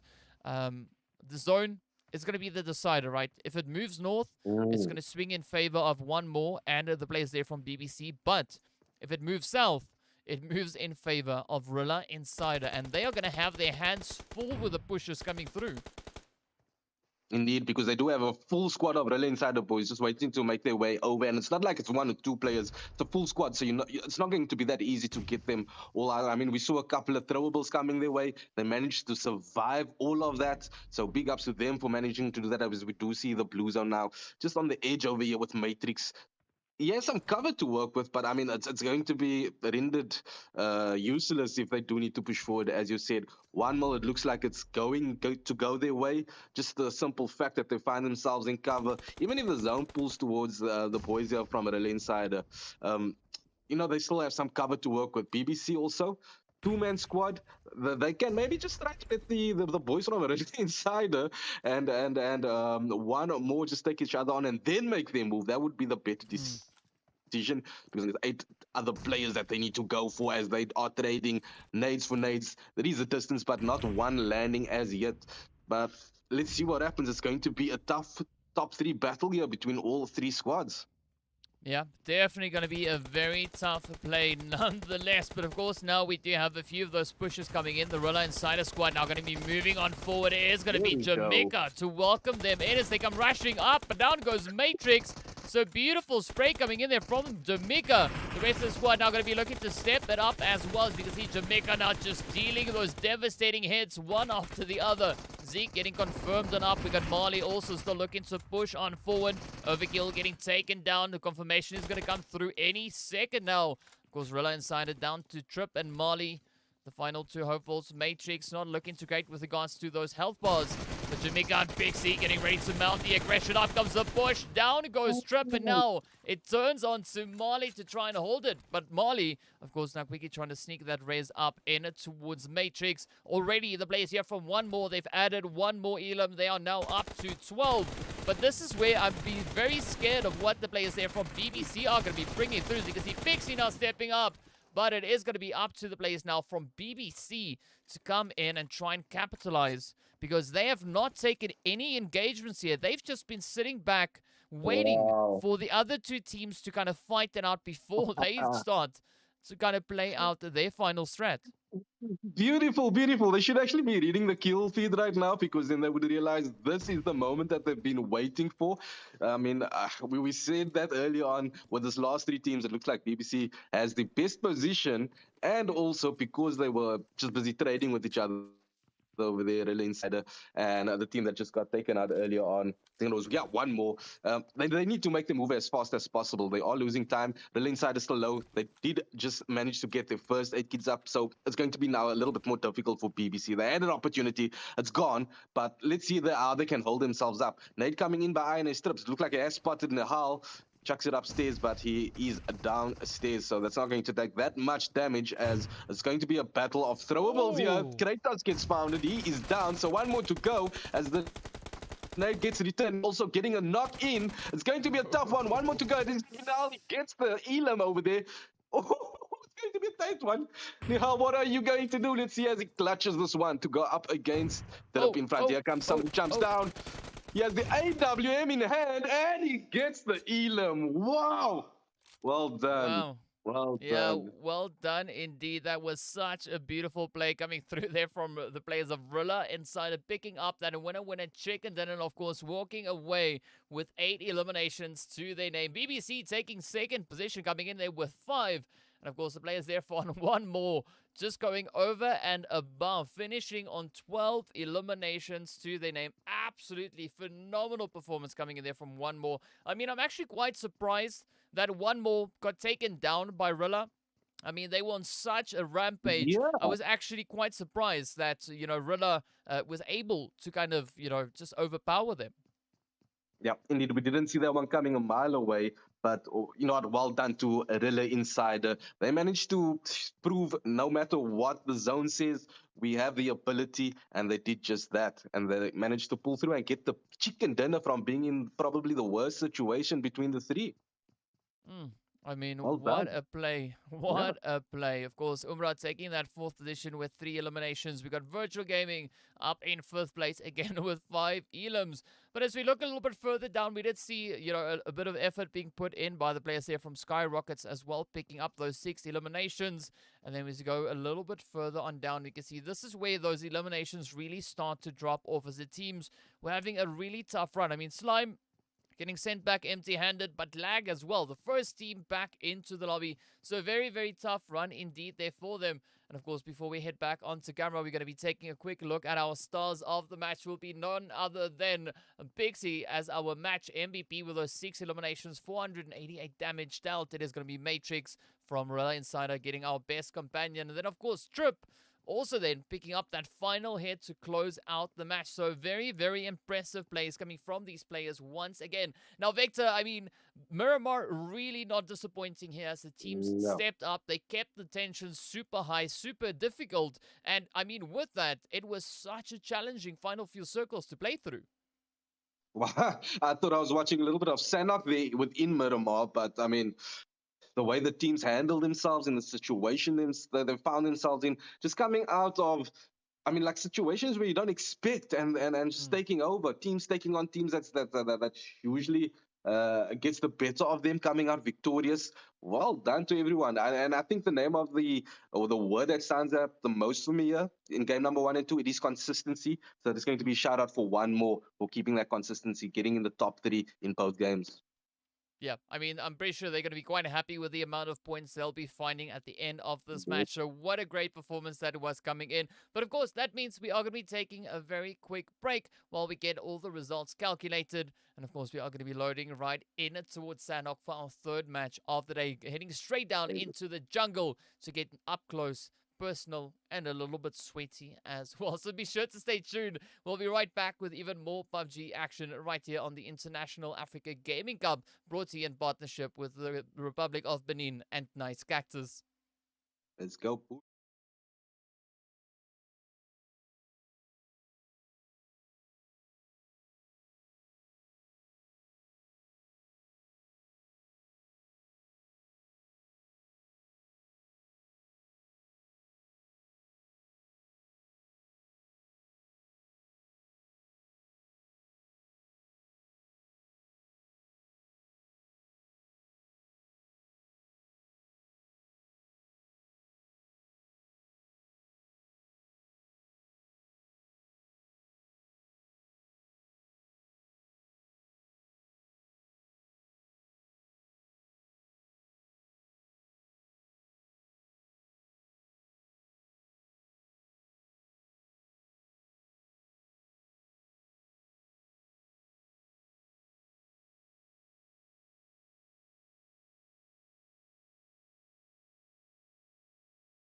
What's up, guys? Welcome back. We're getting ready to roll on with the games once again. Getting ready to push straight up in towards Sanok to see what the teams are going to be bringing out once they move in towards the jungle. Yesterday, we saw a very tough play coming in for the teams over on towards Sanok. So excited to see what they will be bringing in today, as we've already seen such a big increase coming through from these teams with regards to the aggression. And of course, now, speaking about the aggression, it's going to be that opportunity for us to take a quick look and see what the standing situation is, where these teams find themselves currently with the points situation as well. So without any further delay, here we go. We can see CRYPTICS still managing to hold on to that pole position, now sitting on a very comfortable 85 points. The players there from BBC actually making a beautiful jump, as we had them, of course, in the Yes. previous match, sitting in towards that third position, now being able to catch up and move above the players there from 1 million. But the very same can be said, of course, for Virtual Gaming, right? They started off in 5th place, and now they find Mm. themselves up in 3rd place, tied with 1 million, the team that was formerly situated in 2nd place before the very first, the very first showing on Miramar. Indeed, and it's literally it's going crazy. At least within the top eight over here, people shifting all the way up, dropping points, and I'm liking what I'm seeing, especially with the catch up. The name of the game is catch up to the boys right on top. They cryptics, and that's exactly what happening. Is exactly what is happening here. And Mm. it feels like I'm watching prime time content over here, DK, with the carnage that's happening. Oh, I'm enjoying it. Uh, yeah, I can't really blame you. I mean, we've seen a lot of moving and shaking coming through from the teams across the Yeah. board here, and of course, I mean, this is only the first page, right? We also still have that second page to take a bit of a gander at as well. I mean, Umbra also just situated down on towards that 8th place alongside the Oh. players there from Greedy for kills. We can see both teams sitting on 50 points apiece. But taking a look at the second page, this is where we see the team there from RILA Insider holding on to that 9th position. Right now, this is Mm. quite the change up we've seen coming through from RILA, because I mean they were, after the first match, they were sitting up in 12th position. So again, a nice bit of progress coming through there from them. And of course, then we see several teams still trying to find that momentum, find that rhythm, because we've seen a few teams actually being quite successful with that so far in our first two matches of the day. But that's not the same for all the teams in today's matches just yet, right? We can Yeah. see Blackjack also just pushing themselves up a little bit further. And also then the players from G3 actually falling down, right? Not finding a single point in this last match. They were sitting in 10th place. Now we see them all the way down towards that 15th position. So a little bit less than desirable approach coming through here. But of course, speaking about the desirables, right, we are going to be making our way right in towards that flight path to see where it's going to be coming from. And it's starting over on the west, heading towards the east. But again, right, Sanok, flight path, nah, not too important. What we're more interested in seeing Yeah. is, of course, where that first zone is going to be appearing and what these teams will have to bring through with regards to their rotations. Yeah, you know what? It's normally a rumble in the jungle, but it was actually a rumble in the desert before. So I think I expect absolute carnage here tonight on Sanok because of what we've seen before. So expectations are really high for me. Couple of feet on the ground already, as you can see. The majority of the players on the west coast. We have 4KT not too far out from the boys from G3, as well as Sniper going towards Hatin as they find themselves nicely situated in the next zone all the way up south or southwest, we would say. So, first knock coming already through there in Pineland. So, Pineland, we do have a little battle going on there between the boys from Darkness and some team that is not too far out from them. But that will take some time, I know, because we do know Pineland, lots of buildings to work with, and it is very early stages. Not it's going to be a difficult position to get themselves out. I like the split also coming through from the boys here at Sky down below at Sami. Yeah, yeah. I mean, that's the kind of play we've seen from a lot of teams that have dropped down in towards that position, right? So it is Yeah, kind of like kind of following the method of dropping down in towards that Sami Nakam kind of position. So curious yeah. to see what those rotations will bring through as the teams get into those later few phases. And of course, now speaking about Ooh. rotations and phases, right, we're going to be jumping straight up in towards Pai None. As you can see, the players here from Darkness, we already Ah. had a few hits coming through there onto the team from One More, who's been showing up super, super aggressively. But this time around, they find themselves in a little bit less than favorable position, right? It is already a little bit of Mm. that early start, as we can see Skull, Pixie, the rest of the crew now just positioned on the opposite end of that river, and the other player, of course, now just being positioned towards that more southwestern side. But Darkness with a slow and steady kind of explorational mission they're on, right? They're trying to Yeah. see if they could potentially figure out where exactly 1 million, rather one more, is positioned, because we know smokes. Yes, they kind of hide your position, right? But they also give your opponent a pretty good idea as to where you could be. Yeah, you can be anywhere between 10 to 20 meters away from that smoke. So Skull just kind of letting him know that I'm not too far by, and it's exactly where he is, right there by the smoke. Also, Pixie looking like they doing the clutch. Not too much movement coming in from the boys from one more, as we do see up on top there of the building on the left. We have Darkness. I think that is a railing over there, just third party peeking in case anybody decides to show themselves, and we should get that knock. He needs to watch out for throwables, but I mean, it's very early in the match. There's not much loot that has been taken up already by this point, because you know what, to get in a battle this early, it's not a nice position. I wouldn't want to find myself in Painan over here. Yeah, I mean, it's going to Mm, be a little bit of a worrying play to make yeah, indeed. But, as we look to see what's going to be happening here up in towards Painan, right? The team's still keeping it nice, cool, calm, and collected. No one doing anything outlandish, at least not for now. As you can see, Roland coming in with a quick little position there. Meanwhile, the players from the side there of one more, they've now instead started to reposition nice. themselves ever so slightly. There And of we course, go. speaking about repositions, we see that trend also then coming through on the players here from 1 million, right? They've actually ventured out of that bootcamp position, trying to explore their Mm, options a little bit further on. But they got to be cautious, because we do see the players from Art of Killing being positioned just over on towards that eastern side. So it's going to be a little bit of that contention coming through, at least on that front. So they need to be a little yeah. bit wary rather. And of course, now it is going to be back on towards By None, where it is Skull from one more reaching across, trying to just lay down a little Ooh. bit of that suppressive fire. Meanwhile, we did see Overkill getting taken on down. It is now up to Pixie and Skull to kind of try and play this out. But Darkness coming in with a beautiful 2-2 split, covering both sides of this kind of river. Skull's in so much trouble right now. Well, both of their players has just been sent back to the lobby. Skull gets one though. Nice trade of coming in there. He does need to go up against a M249, and it looks like his HP one more bullet, or actually a little bit of a wind will get him knocked. But they are almost holding it down. Pixie also on the other side of the river, just trying to get a different angle. He managed to get a knock in there, as you can see, opposite one of the teammates. Oh, flashbang! Pixie's in a little bit of trouble now. Are they going to rush? Ooh, okay, he's back in the game. He's still alive.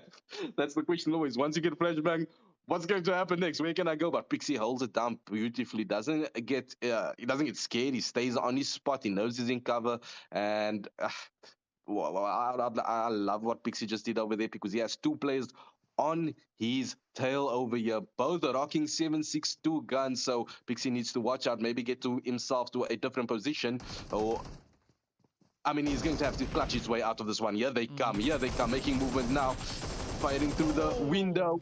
Half of his HP is gone. Switches over. Ooh, shotgun, but that's not going to be enough. He gets knocked eventually, and that's going to leave Skull to be the last player to just get one. Is this one more back to the lobby? Looks like Darkness might just go get the entire pine to themselves here. There we go. Pixie Yeah, I back to the mean, lobby. this is where I wish I had like a soundboard set up, right? Because I'm waiting for that head to come through.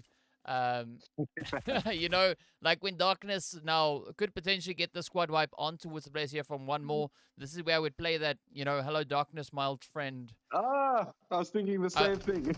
yeah, that's kind of the outro that I would play right here. But Skull now trying to Mm. play a serious game of hide and seek. Farouk comes up, he gets spotted, and it Oh, is gonna be the end of the road. Speaking about hide and seek, right? We've got Marco also over here from the snipers yeah, up towards the ruins. The temple rather, up on that mountainside, playing a yeah, very, very serious game of hide and seek. I mean, they came a little bit close to finding themselves in a less than favorable kind of position here, but yeah. unfortunately, it does seem like the players there from Slime were, losing a little bit of interest, and rather than decided to get themselves disengaged and, focusing their efforts elsewhere. But speaking about focusing efforts elsewhere, it is going to be the players here from 1 million that are going to be looking to explore the options ahead of them. I mean, they've already lost their first player, Makari, already getting taken on down. But now we see a little bit of that aggression getting brought in as well. The players there from BBC now lighting up the feed up against the team there from UMBRA. So 1 million now just pushing in back Ooh. in towards that bootcamp position. But of course, BBC, they've got nowhere to go. They find themselves kind of stuck in this play alongside the team from UMBRA. Yeah, they need to sort the situation out as fast as possible. They're outside in the blue, and we all know Sanak with the blue, how quick it moves. So as we see here, it looks like Kratos doing exactly that, trying to run in between some cover as out there. Team Umbra, it's a team you don't want to go head to head against. Also, I mean, it's not just head to head. You need to make your way into the zone as well. As we see Nehal also not too far out up ahead, making their way into the next zone. The question is, will they get shot in their back? It's not going to be a nice way to go. We see Zeus also 4KT getting knocked out in the distance over there. 4KT yet to do a little bit more damage. I expected a little bit more from them here on this match. CQC is the way that they love to do battle. G4K as well, just holding it down. His vehicle has been destroyed. We see throwables coming in his way. 4KT taking him on. It's going to be a tough one. All the way up on top there, we have Plaza. 4KT has a bird's eye view of the situation. Looks like Mr. Weiss is in a little bit of trouble. Teammates needs to come with backup as fast as they can. Weiss is literally stuck behind this rock. Yeah, I mean, definitely not Ooh. the most ideal position to be caught Yeah. in. But of course, now speaking about these less favorable positions, right, it is going to be the players here from Virtual finding themselves in a Yeah. little bit of a sticky spot, right? One shot, trying to take aim there as well, trying to see if they can pick up a few hits, just looking to alleviate a little bit of the pressure they find now coming down on towards them. Meanwhile, it's going to be 1 million Ooh. blowing themselves up, but of course, also then it is going to be Weiss here from Greedy for Kills, looking to see if they can find a few more additional trades. I mean, Slime, a good position up on the high ground. I mean, Weiss now almost getting spotted out from that position. We can see Bronzo holding.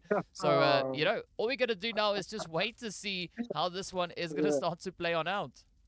Yeah, I mean, Wise is literally just waiting for the zone. Oh, wait, he decides to make a move. Nicely done. He finds himself to one more rock away, further away from 4KT, which is exactly what he needs to do. Take it slowly and maybe use his teammates. Get the cover fire in there. Make sure that they can't take any shots at him. That's what I would probably go for.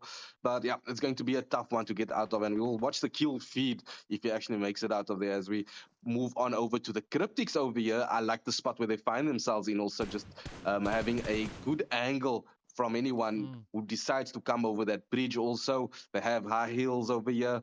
And let's see if they decide to actually do any battle with the boys up ahead here from team number 4. That's the Snipers. I mean, Snipers, I don't... I feel like they can do a lot better here in the entire day. I want to see a little bit more against coming from them. We do know that they can, but I mean, going up against CRYPTICS, they are up ahead. Big disappointment, though, I have nevertheless. So I think they can go for this one. CRYPTICS are not having that much of a good day as they did yesterday. Yeah, I mean, it is somewhat surprising, but, you know, that's kind of just the way that the battle royals work, right? One day, you are in top form, you are unbeatable, and you put up such a big barrier between yourself and any of those teams chasing you that, you know, you can actually afford to have a bit of an off day. So this is going to be a very comfortable kind of play for them, right? So it's going to take at least another match or two for anyone to potentially be in contention with that pole position. So CRYPTICS, you know, they've got another opportunity after this one still to try and kind of patch things up and, you know, bring in that performance that we saw coming through from them just yesterday. Yeah. The gap is closing, though. So CRYPTICS, they cannot relax that too much because it looks like a good couple of teams are on their way. The gap is closing. So it's going to be exciting to see what they decide to do. I feel like a little bit of a more long gameplay. Try to not go for all that fights where you find yourself in, and it looks like that's where they are trying to get themselves positioned, where they have water behind them. So we do know Nova's is going to come from behind. But speaking about water, Zaid making his way over now and just dodging that area where the CRYPTICS find themselves. So Sniper, brilliant zonal player as they decide to get into the zone. The bridge is up ahead. Nothing. He's okay for now, at least. Yeah, I mean, it is a little bit of an exploration coming through here from Zaid, as we can see them now just looking to push up in towards Hatin, Fortunately, from Yeah. what we can see on the map, it is going to be rather smooth sailing, so Zaid has not too much to worry about. I would, however, be keeping a watchful eye on that position coming through for the players there of G3 Temper, right? Because we Ooh. see them just being positioned a little bit further down on towards that southern side, still being able to hold onto some good high ground there. I mean, Escanor was giving a really good representation as to where they are currently positioned. Of course, now Escanor, the final remaining player for their team, trying to bring in a little bit more of that aquatic approach here. But looking at what we've got available on this map, still several teams having to get themselves situated up in it towards the zone. And of course, now it is going to be Omar just looking to reach up towards those hills. Spots a little bit of Nice. movement at the expense of the players there from Slime. But fortunately for Slime, though, I mean, they haven't really found any of those hits really making like any crucial amounts of contact to them. But another interesting kind of position we see coming through here, right? I was talking about that more aquatic approach, right? Look at the Yeah. north of zone. Right, it is like aquatic Water. paradise, right? It's gonna be the players there from BBC as well as I believe Blackjack and RILA Insider all positioned up on towards that Yeah, high yeah. ground. While the rest of the crew here now from the side of Greedy for Kills are starting to take aim down onto the players here from the Skyrockets. We can see, of course, it is happening over on towards that western edge of the zone. Savage and the rest of the team now just trying to huddle down. A little bit of separation coming through here as we can see the rest of the crew now still having Ooh. to travel all the way past that Camp Alpha position before rejoining back up with the rest of the team. Of course, now Weiss having their elbows sticking out from behind that tree. Ouch. See whether or not Savage will be able to drive it home. We do have the players there from Blackjack out in the water, finding a few of those sprays on towards Blackjack. So there is a little bit of excitement happening, even though the teams are quite separated. Yeah, beautiful zonal gameplay coming from Sky, I would say, throughout all the games. It's just maybe let's see if they can add that top 3 positions to get that double-digit points so that they can climb the ladder a little bit further. But nevertheless, I'm really impressed from what I am seeing here. Gatekeeping, just making sure that they can capitalize on that sticky situation that the enemy found themselves in over there. Another nade, Elam coming in there as 4KT, still managing to survive as they are taking on the boys from G3. And then we've got Darkness making sure that they, I like the spot where they find themselves in cover, but they're going to have to move eventually, of course, and do that exactly. No, here we go. The boys from the aquatic team. It is Blackjack Esports making sure that they are as far out as possible in the water. You don't see this every day as well. Lots of rare footage today, DK. Yeah, I mean, some very, very surprising plays indeed coming through from these teams. As you can see, Blackjack now getting ready to decide whether or not they want to Ooh. try to rotate on forward. Phoenix now going to be moving up, and I believe that is going to be the end of the road, at least for the players there from BBC. Off goes Blackjack, dashing their way back in towards the zone. Of course, the players here from Darkness also going to come rolling on through as they move up in towards Hatin. And this is where things are going to get quite hot and spicy, as there are still 15 teams, 40 players remaining. Not a lot of space to utilize for anybody. And of course, the players here from 1 million, Escanor, the final hopeful, has been able to get themselves in under this bridge. Up comes the hits now off in the distance. Escanor now just trying to evade as much of this carnage as they can possibly manage. But you can see it is going to be our force there looking to keep up the tension here. Looking to, just jump at Escanor, who has to surface at some point. And of course, Escanor did such an absolutely smashing job that they surfaced themselves right back into the lobby. Nice, nice. I mean, he took the gamble, going for the swim, staying in the water. I don't know. It was probably very difficult to get himself back onto the land. And that's it for 1 million. They get sent back to the lobby. Not early, but they will be feeling a little bit disappointment with exactly what happened there. Last player deciding to go the long game, take the swim on. And, I mean, trying to be a dolphin over there, but eventually you have to come up for air. And that's exactly what happened. Back to the lobby for 1 million. Yep. A 1 in a million opportunity. Not really, but yes, Yeah. right. For them to try and kind of make this one work. They are, however, looking to turn their attentions onto whoever they deem appropriate. And it's going to be Pronto to be their victim, who runs out in the open. And with that, has a very hasty kind of knock come in. Plaza gets traded on down as well, and Storm will now be the last remaining hopeful for the side here of Slime, looking to see if they can maybe piece something together to make some form of a play out of that. And of course, still several more teams having to try and get themselves resituated back in towards the zone. Aside from Slime, it is also going to be the players here from BBC Sunny. Now just rolling up there with the vehicle. We can see the players there from Art of Killing out in the open. CRYPTICS, Perch rather, out on the beach. And Lazy Boy, yeah, steps it up, drives it home, and with that gets the confirmation. CRYPTICS now still playing a little bit of an exposed position there, trying to see if they can maybe just bring in the dominance, but Citizen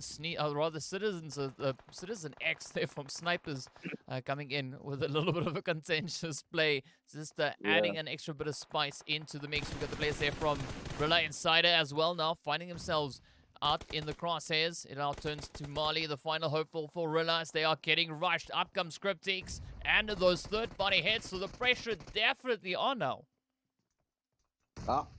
Marley needs to watch out for the nades. Here comes all the throwables. Marshall will be checking in his one next as Marley decides to get out of the building of death, I would say. He would have definitely been taken out, so well done by Marley. However, no matter where he looks, they are going to be anything. He might just get taken out from the back as well, Marley. So let's see how he holds it up, and exactly there comes the third party, but he manages to dodge that as well. Not a lot of angles to work with here for RILA Insider as he's trying to just hold it up against CRYPTICS. Up here, eventually they do come out, popping in. Most of his HP is gone, trying to hit that first aid kit as fast as he can. He might just get it here, but I mean, it's going to be a tough one to survive. Lots of knocks coming into the kill feed as well, as we can see the G3 lighting up the kill feeds, as well as Art of Killing getting one of the boys from CRYPTICS down. Maestre also gets taken out by the play zone. It's going to hit all over Marley. RILA Insider, that is it. That is it for them on this map. Back to the lobby. 4KT Storm still managing to survive. One-man squad over here just going in with a blue. I am surprised the boys from Darkness wasn't able to gatekeep him. They're probably just having to turn their attention to the enemies close by. Sky also in the mix over here. Let's see what happens. It's going to go down right now, DK. Yeah, it is now. It is do or die time, or on the do or lobby time, whatever you want to call that. But it is going to be the players here from Lag looking to get super aggressive as they now start rushing on forward, trying to clear it up, building by building as they're rotating up alongside that southern edge, going one after the other. The mollies, of course, are getting sent on out. Cacao trying to play hide and seek, but it's not going to work as you cannot hide from the flames, seeing that they've already caught up towards their Darkness now, looking to dial up the aggression. Out comes Fantasy with a beautiful quick trade on the outside. Let's see whether or not they'll be able to push all the way through and get that squad wipe in as well. So Fantasy really being quick on their feet there, just finding move after move, being able to evade those hits as they are getting hunted and chased on down. You can see the players there from SKYROCKETS. Omar trying to cook up those nades, looking to see if they can reach over on towards this players from Snipers. Finds the first, finds the second. And now Omar needs to try and close it up, looking to pick up a potential squad wipe here. Already 7 eliminations on board for the SKYROCKETS. And I mean, at this point, the sky is the limit. It's the limit. Impressive. Phenomenal gameplay coming through from Omar over here. I mean, not just him, his full squad. They came into the area and they just decided to say, this is our game. We want the winner chicken dinner. They have yet to get it. However, it looks like they are on par, or they are on route to get that chicken dinner. Let's see if they can still hold it down as they turn their attention to the enemies down below. They have higher ground. There we go. Another knock coming in from a distance. Back to the lobby. G4K Sniper Naruto also trying to heal up as he's deciding to go with the blue zone. Lots of water up ahead here in front, as it looks like Umar knows that there's 2 players down below, but they can't get the shots on him, so they are literally stuck down there in the water. Umar just capitalizing on the situation that he finds himself in, but he needs to watch his back though. He needs to watch his back here. Ooh. Yeah, gotta watch your back, watch your front, watch your below, watch your above, right? You gotta watch and keep your eyes peeled in all directions. Omar are gonna be going out exploring the waterway a little bit more. MG gets traded on down and is now up to Phoenix to try and see if they can just survive the push. Oh, Omar just in front of him there. Oh, down they go. Omar coming in with a clean sweep there. And Yeah. this is where Skyrocket now pushes themselves into 11 eliminations. And of course, Yeah. they are the only team currently holding on towards that zone. So I'm curious to see what is going to be happening to the remaining players still out in the open. The shots continue to fly on in. It Ooh. is going to be Farouk to get traded. And with that, we are now down to only 5 remaining teams, 8 players. Now just coming in with a little bit of that survival game. Taking a quick look at the Yeah. zone, we can see A9Q Wow. there from Lag, all the way on the opposite end of Paradise. We got Pocus there from Umbra, holding on the opposite end of the waterway, as well as Senke. And then, of course, we got Naruto coming through there from Snipers, just almost in and amongst the players here from the Skyrockets. So it's going to be a very challenging play, especially for the players out in the blue zone. It's going to be a serious situation of Yeah. heel stratting. You can see Savage, of course, now just celebrating here a little bit as well. Gets Ah, knocked on down by their teammate. I mean, what? I guess Omar was probably trying to say that blows, and then look to Yeah. make it a Yeah. little bit too literal, and that's kind of just what happens. Yeah. I mean, shout out as well to Cryptics. We see them all the way out on the blue zone. No way they are going to make their way in, but they. I'm just thinking, if I was in the minds of Cryptics, oh, at least Naruto that gets down from snipers. But yeah, back to Cryptics, just holding it down in the blue zone, just to make sure that they can find themselves in the top 3, because they've yet to do that tonight. And it looks like they might just do it on Sanok over here, not making or finding their way into the zone. So that's going to be the gameplay over here. And you know what? I think my hat off for them just this Mm. one time for managing to do this and get themselves into that double digit figures for Sanok.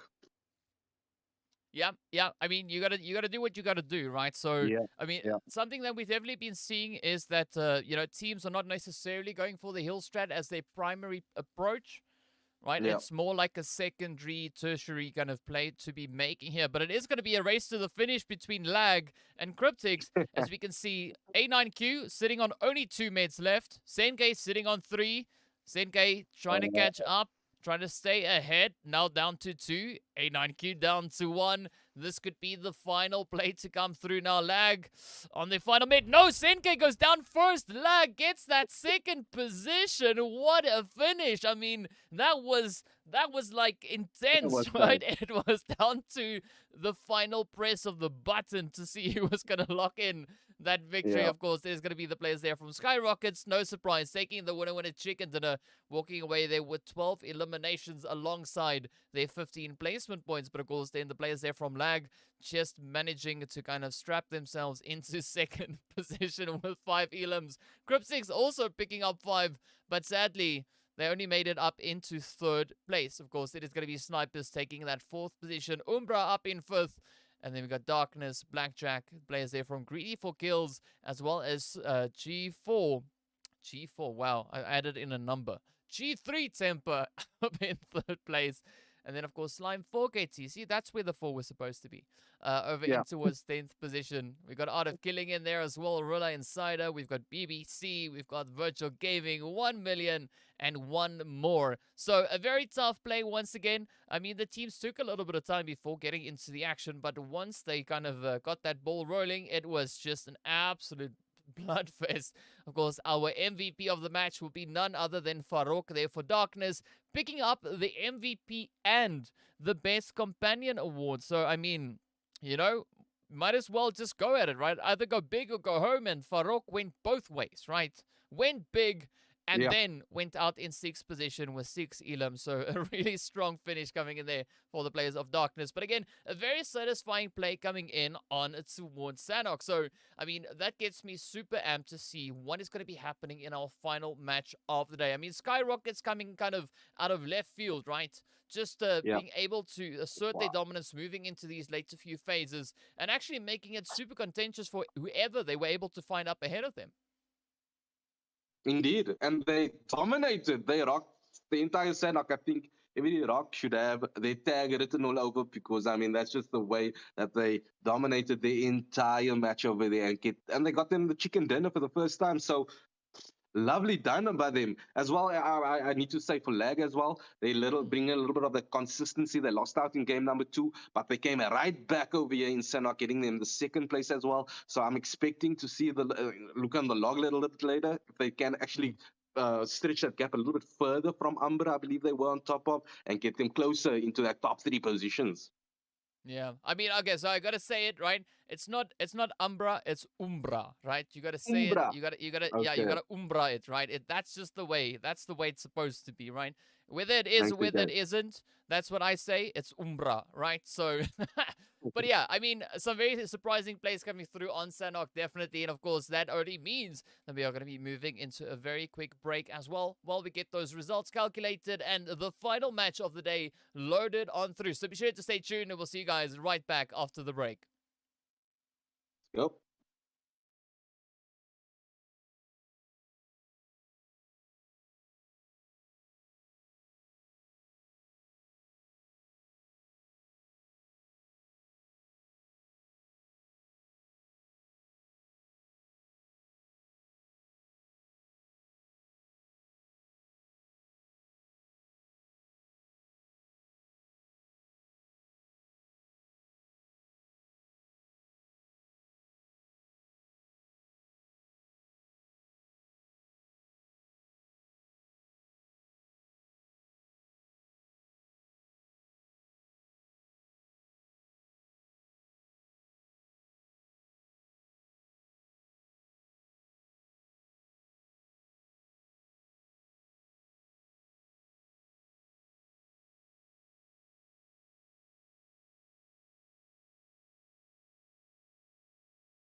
What's up, guys, and welcome back. We're getting ready to move into our final match of the day. So far, we've been seeing some absolutely beautiful performances coming in from the teams. And of course, speaking about how beautiful these performances were, right, we're going to be moving into the overall rankings. You'll understand why I'm laughing. Well, here it is. As you can see, CRYPTICS sitting up in pole position on 100 points to their name. Absolutely insane performance coming in there. Buffet. I don't even know what a buffet is. But yes, of course, the BBC team, 30 points below them, sitting in second position.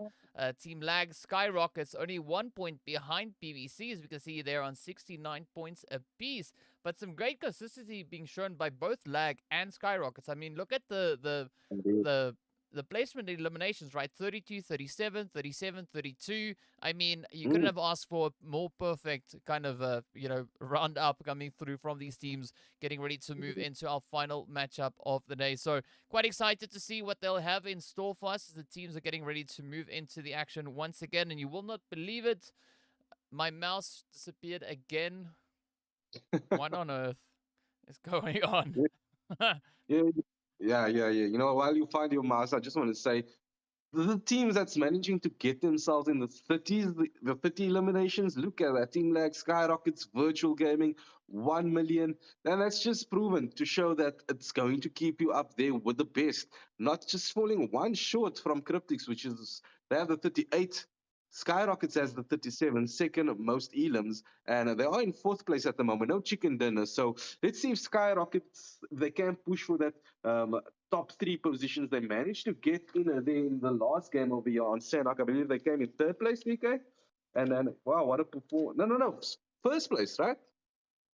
Yeah, Yes. yeah. Sky getting the first place. And look at that, skyrocketing them into fourth position. Also, Team Lag with a brilliant, I would say this is their night. They took it as it came. And they are getting rewarded, finding themselves now already in third place. Bleak Bear Crocodiles, literally being a crocodile, you can't see them staying down below and still keeping themselves within the top two over there. So let's see what they decide to do in game number 3. Also, big shout out to CRYPTICS, as we saw there in game number 3, keeping themselves out in the blue and just managing to hold on to that last top 3 positions, which gets them into that triple digit figures there. Beautifully done by them.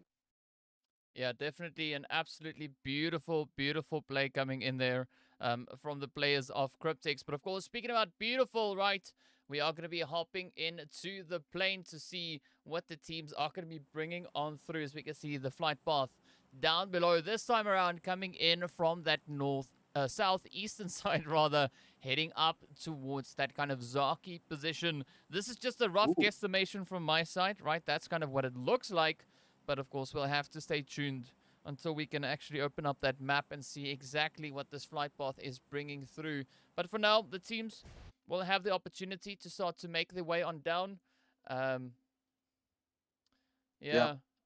yeah, yeah. Mm. I mean, if you We see know. my mouse running somewhere, please let me know, because it refuses to come out. I don't know if it's maybe just the cold or something that's affecting it, but this is yeah, Cat and this is mouse. less than ideal. Yeah, I can imagine mouse is very important, probably in cat and mouse with you over there. But as we do see Mr. Zeus himself, OKT, going into their favorite area on the map, at least as close by as possible. But it looks like they are not going to opt for their hot drop of choice. They're going to get into the vehicle, which is Zeus. Okay, no, never mind. He makes his way back to Yasnaya. I was expecting that. However, I thought he's maybe going to go all the way to. Usually, if people find themselves in vehicles looking for vehicles, especially with the plane flight, probably go towards Georgia Pole. But this is their home ground for KT, and they're going to stick to this for a while. At the moment, we can see there is not much threat that they have to worry about. So they get to loot in peace. Yeah, Oh, we yeah, got our first coming through. yeah. Oh, Yeah, C-Mind is going to be the first player to fall, at least from what uh, we can see coming through on that feed. But, where else is it going to go as the teams now continue to try and get themselves into some form of a position here? The only team that we can watch for now is going to be the players here from Slime 4KT while I'm sitting here fighting with things. So, Vector, take us wow. away. Hey, DK, you know what? It's I think feeling the most disappointed tonight. It's going to be the boys from G3. I mean, we just saw now one of the guys getting caught out in probably a situation where he had absolutely nothing to work with, and he went up with a fist fight against one of the enemies, and he came out second over there, surprisingly. But it's not just game number 4 here. It's been throughout all 4 games. It just hasn't been the night tonight as well as yesterday. However, they should keep the spirits up high. It's only been 2 days here. There's still a couple of game days left, over a couple of games still to be played, and it's not like it is impossible. I believe in the ability of G3, so I'd like to see a little bit more of them, as well as the other teams from the central and southern positions, or more southern. Talking about Blackjack Esports, I think RILA inside amongst the 3 of them came in with a little bit more elims and getting themselves closer to the top threes.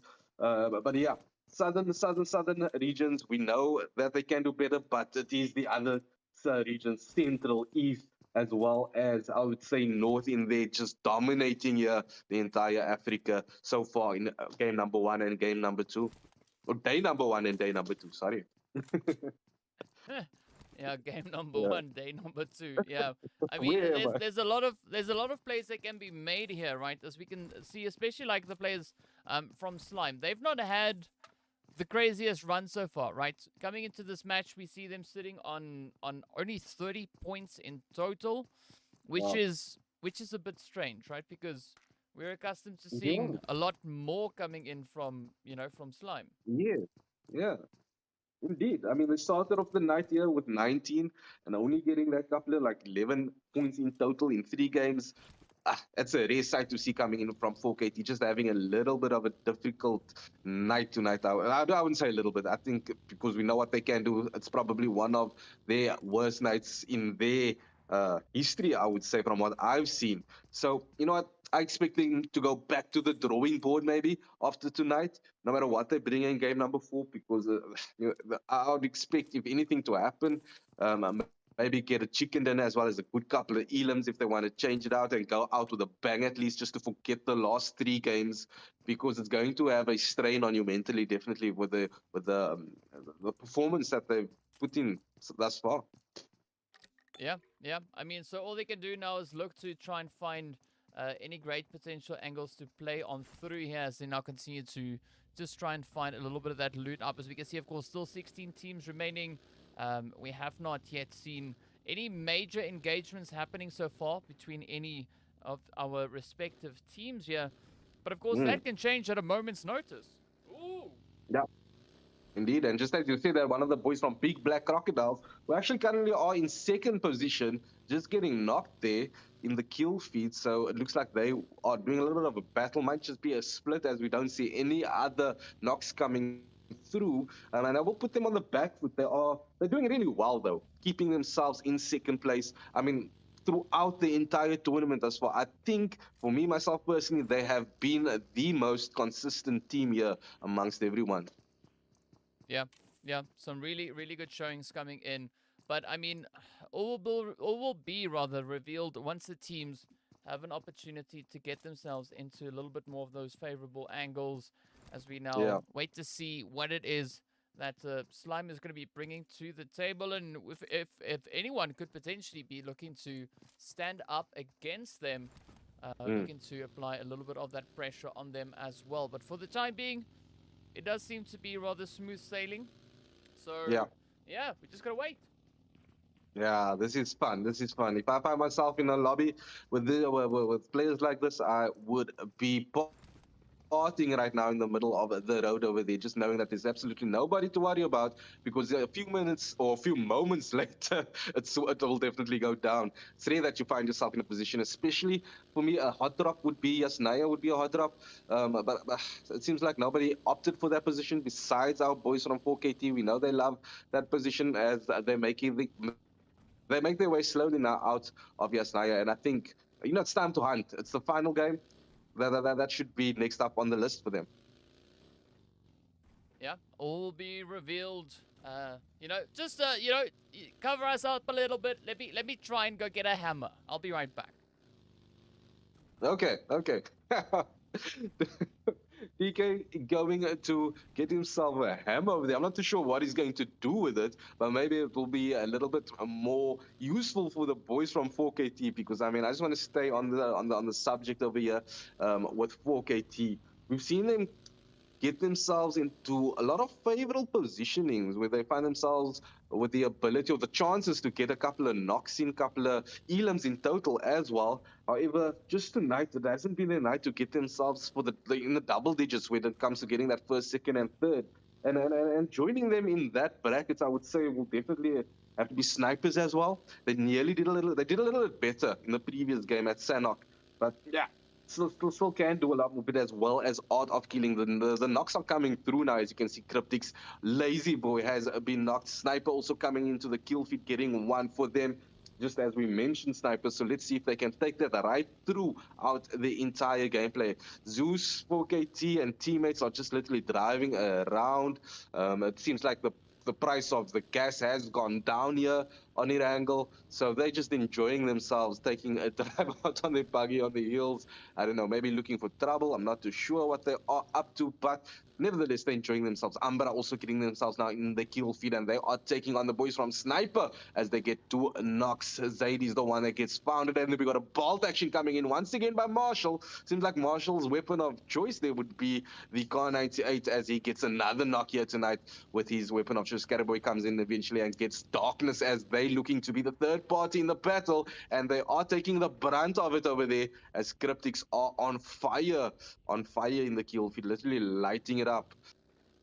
Ooh, black crocodiles as well now lighting up the kill feed. I'm loving what I am seeing and just trying to be as imaginative as possible, because I can imagine what is happening over there. It's literally about 4 teams going at it, and the kill feed it's lit at the moment, as we are also watching Zeus 4KT again and his teammates just sticking close by, going with the convoy. Each one has their own vehicle, drive around, making their way now to the top or the very top of the map over here, and maybe looking for some enemies, but it doesn't seem like they will be. Will they be doing some looting? Only time will tell.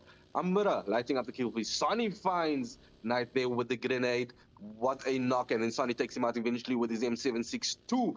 That's what I'm talking about. I like what I'm seeing by the boys from CC, opting for that heavy damage weapons, not the M4s, the UMPs, looking for that 762 guns. I'm always seeing that coming into the kill feed by the boys from CC.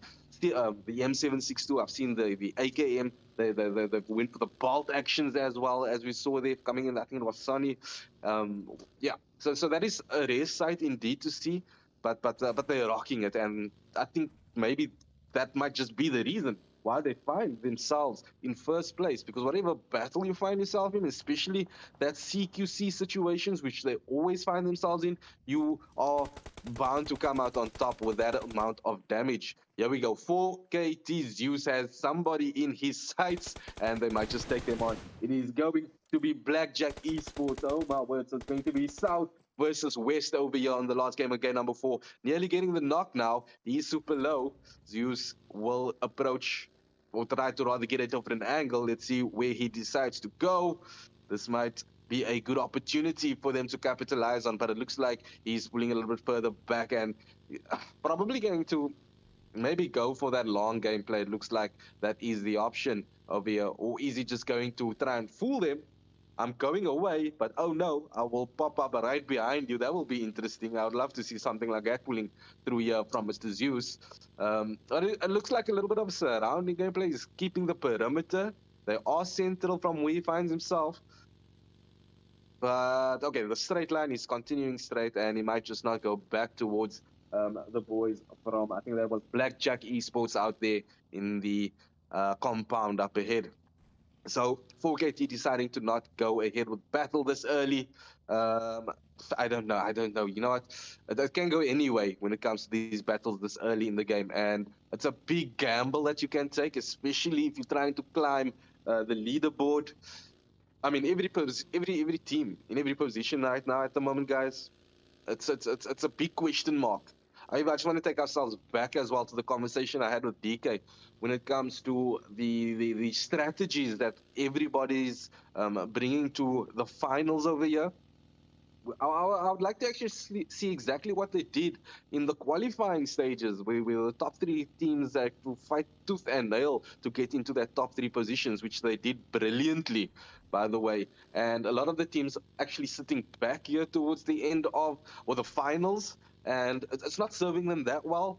But nevertheless, we will see. It's still early, so it's a little bit too early to say. But we almost reached midway of the finals.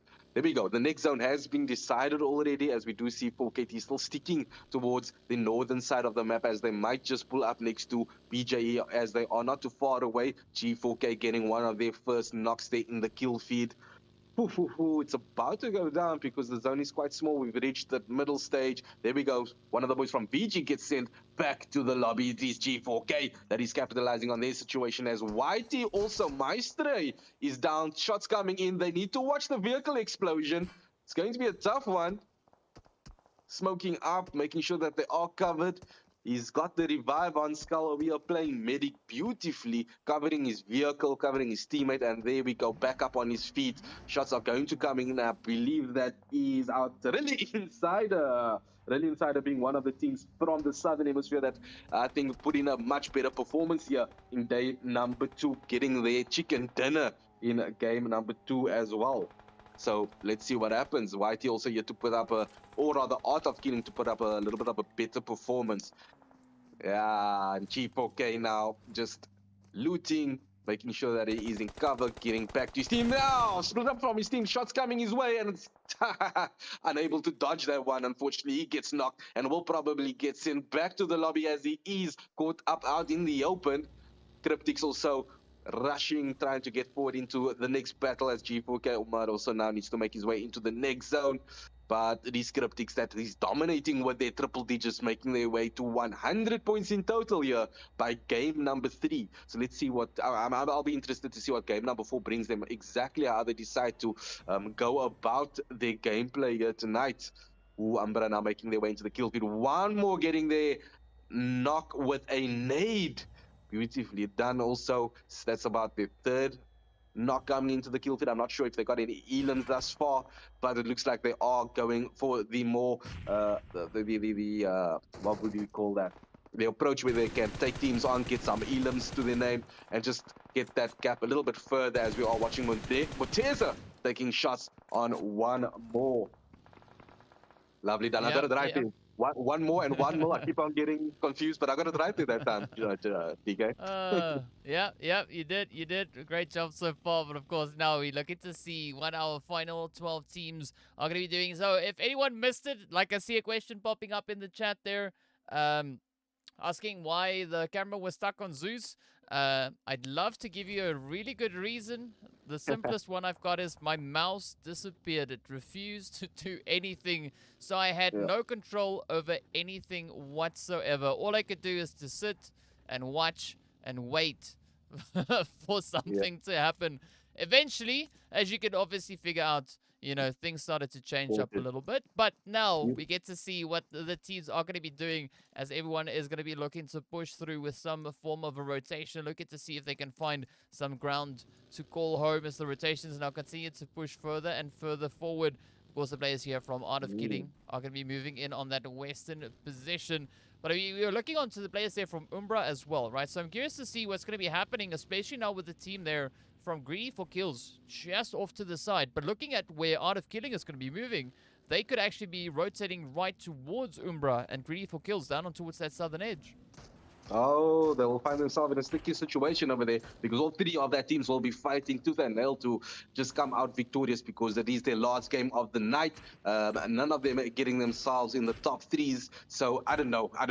Will they go actually head to head with them? Let's see what they decide to do. He needs to watch out for Marshall. Marshall has the bolt action there behind, so okay, so they are going to go head to head against them. Marshall has the upper hand though, but he gets shot. Manifel is finding a couple of shots in over there, just using the rock to his advantage and doing brilliantly as well. Here we go, another knock coming in. Lag getting taken up really inside it. I think that was Strip getting knocked as well. I'm surprised Marshall not capitalizing on the situation, trying to rather escape. And will he be able to get out? Oh, Manifel gets party from behind.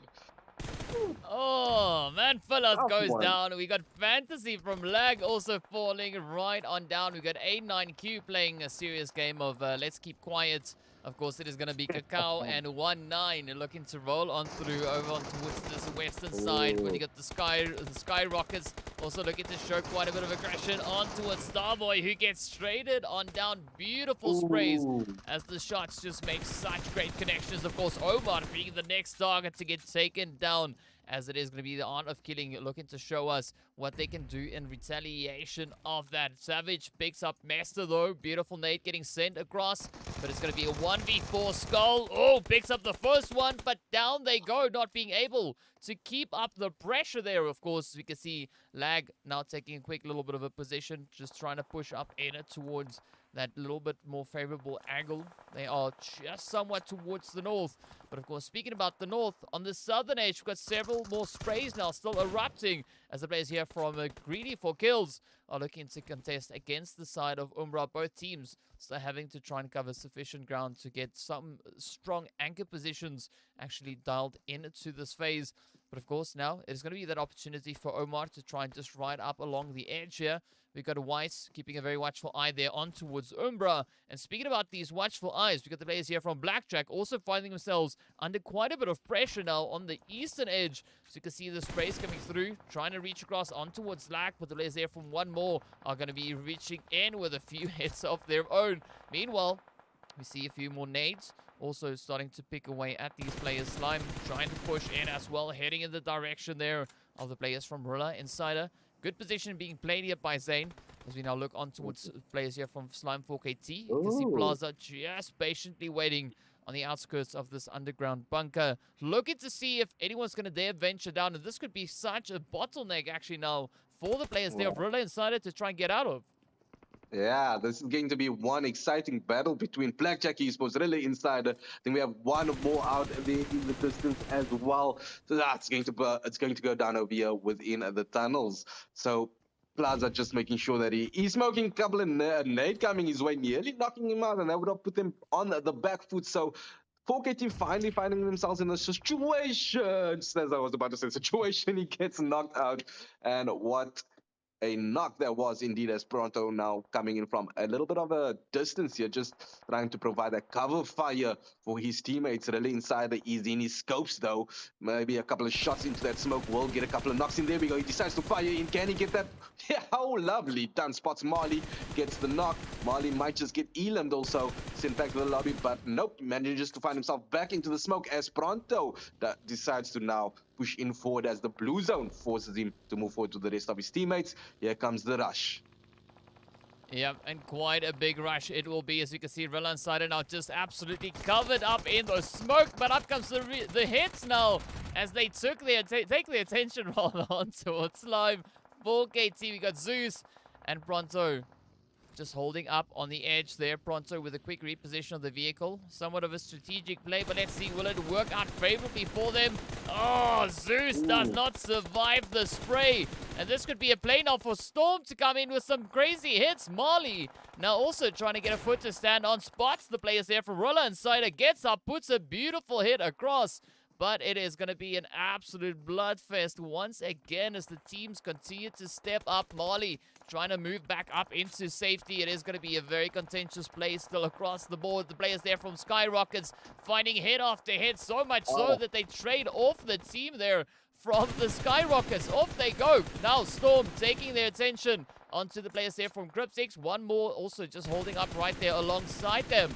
But let's see whether or not these hits are going to connect sufficiently enough. Marshall also just going to be holding off. Just positioned down in towards the bowl. But this is now the play for Storm to try and make. Coming up with a bit of a rush. Cooking up the nades. Off they go. We see Weiss also now falling down in the feed. But look at this. Storm almost right alongside Marshall. Marshall now reaching across there towards Weiss. Gets a bit of a tap going. Up comes the blue zone now, adding that extra level of pressure on towards them. Marshall with a quick trade-off, and down they go. So, a good play coming in here for CRYPTICS, but now they're not out of the woods just yet, right? Because we got Skull positioned right up alongside them. So, curious to see whether or not one more is going to look to strike on down. 6 teams remain, 17 players still alive. you can see the angles here from Skull all the way up towards the rest of the teams up on the high ground there. So a very interesting play, definitely moving up here in towards shooting range. Yeah, man, sensational gameplay and interesting because it feels like we're in the last zone with the amount of action that's happening right now here by shooting range as CS Marshall or the boy from CRYPTICS eventually gets traded out, and it's going to be one or more that takes that back to the lobby. Another thirst for them, and it looks like they're dominating this area very well, just working with that Regis. No team has yet been able to take. Oh well, they managed to get one of the teammates down, but I think they're dominating that area. They'll have to relax because they are on the zone as well. So no reason to push, no reason to get themselves in a little bit sticky situation like Arts of Killing found themselves as they got taken out from the boys. Who was that came out? I mean, back to the lobby. The Sky also doing really well in game number 4, bringing that energy from game number 3. Taking out is it Jamaica over there. Jamaica is not managing to find the Elam though, but it's going to be a tough one as they do have so many teams looking in from every angle. CS Marshall just holding it down in the center over there.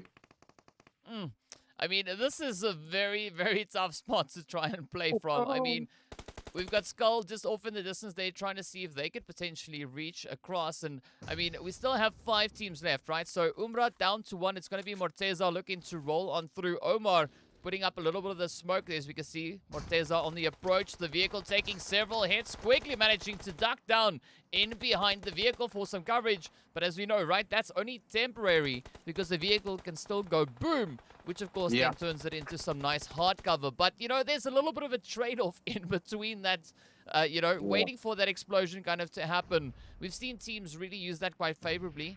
But now, I'm not quite sure whether or not that is going to be the situation, at least for Morteza. Still, we see the players there from Greedy for Kills positioned right up behind Morteza. So it's going to be a very tough play to make for whichever team will be the next one to try and step up and claim a dominating position.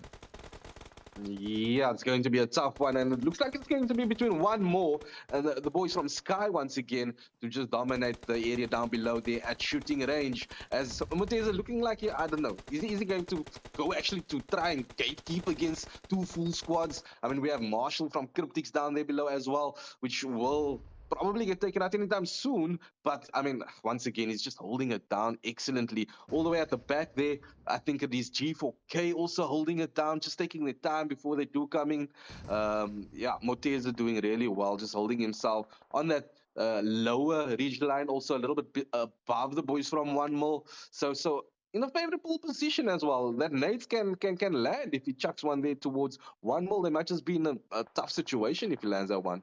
Oh, Yep, there we go. definitely a very surprising play coming through. As you can see, Skull now the last hopeful for 1 more. Not quite sure whether or not they're going to try and potentially pick up 1 more. They've already found 8 eliminations. So close to finding those double digits. And of course, Morteza gets spotted out. Down they go. So now we can see Skull just trying to snake it on through. 4 teams remain. You can see the players there from the SKYROKETS being positioned just up ahead. But a very strong dominating position actually being utilized by the players coming through from Greedy for Kills, right? We can see Savage now trying to push up the hill, taking several hits up in the vehicle, but it's just raining down chaos on towards Savage. Quick opt out the vehicle, gets a nice little bit of that hard cover to be utilized. But now Omar, the final hopeful for Greedy for Kills, positioned way up on the high ground. A very exposed angle to try and hold. But let's see what the rest of the teams are going to be doing. Of course, our final 3 teams. Oh, drive it home. Down we go to only 2. And it is now up to Skull, the final player, standing between the SKYROKETS and that winner chicken dinner. I mean, the SKYROKETS bring in an absolutely phenomenal performance in this last match. Yeah, the SKYROKETS are saying exactly that. 1 more to go, boys. 1 more. And it is 1 more Skull that they need to find. 1 more Skull finds himself in the grass. And eventually, if he decides to open fire, that will be... should be over. But let's see if he can clutch this one. He has absolutely no cover to work with. A little bit of a bush in front of him. And then they find the angle. And that gets the chicken dinner for the boys from Sky. Once more again in game number 4. Excellent. Phenomenal gameplay by Sky. Wow. Yeah.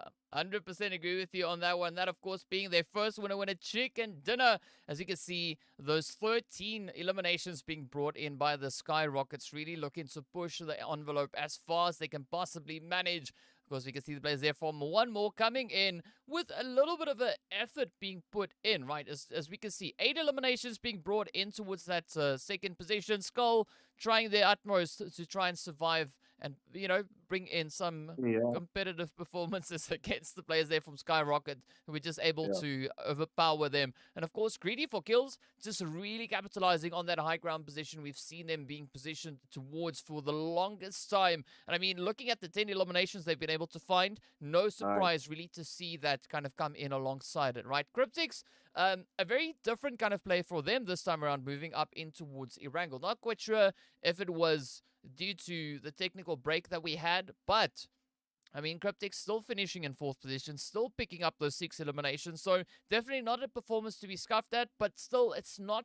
the CRYPTICS that we've been seeing in the previous matches. So, I mean, Yeah, I'm pretty sure they are still rather comfortable holding on to pole position. Of course, we can see the players should there be. from Yeah, UMBRA right there in 5th position, also then with 5th place. This is a trend that we've been seeing so far in today's matches, right? The team that takes 5th place, they sit on 5 elims, right? So maybe there's like something happening that we don't know right. about, Yeah, but it's really, really interesting to see the teams coming in with such a consistent, number of eliminations, yeah. especially in that 5th position. Yeah, yeah, indeed, indeed. As well as BBC looking at that 4 elims, just managing to keep themselves at least with a couple of elims. Also, 6th place is not too far down below for them to try and hold on to that second position here by the end of the night, DK. So it's going to be interesting to see where they fall. As looking at 4KT, putting in a little bit of a better performance, but still not good enough. I don't think tonight was their night, unfortunately, but it is Storm Mm, that gets the 3 elims on his name, as well as looking at RILA Insider.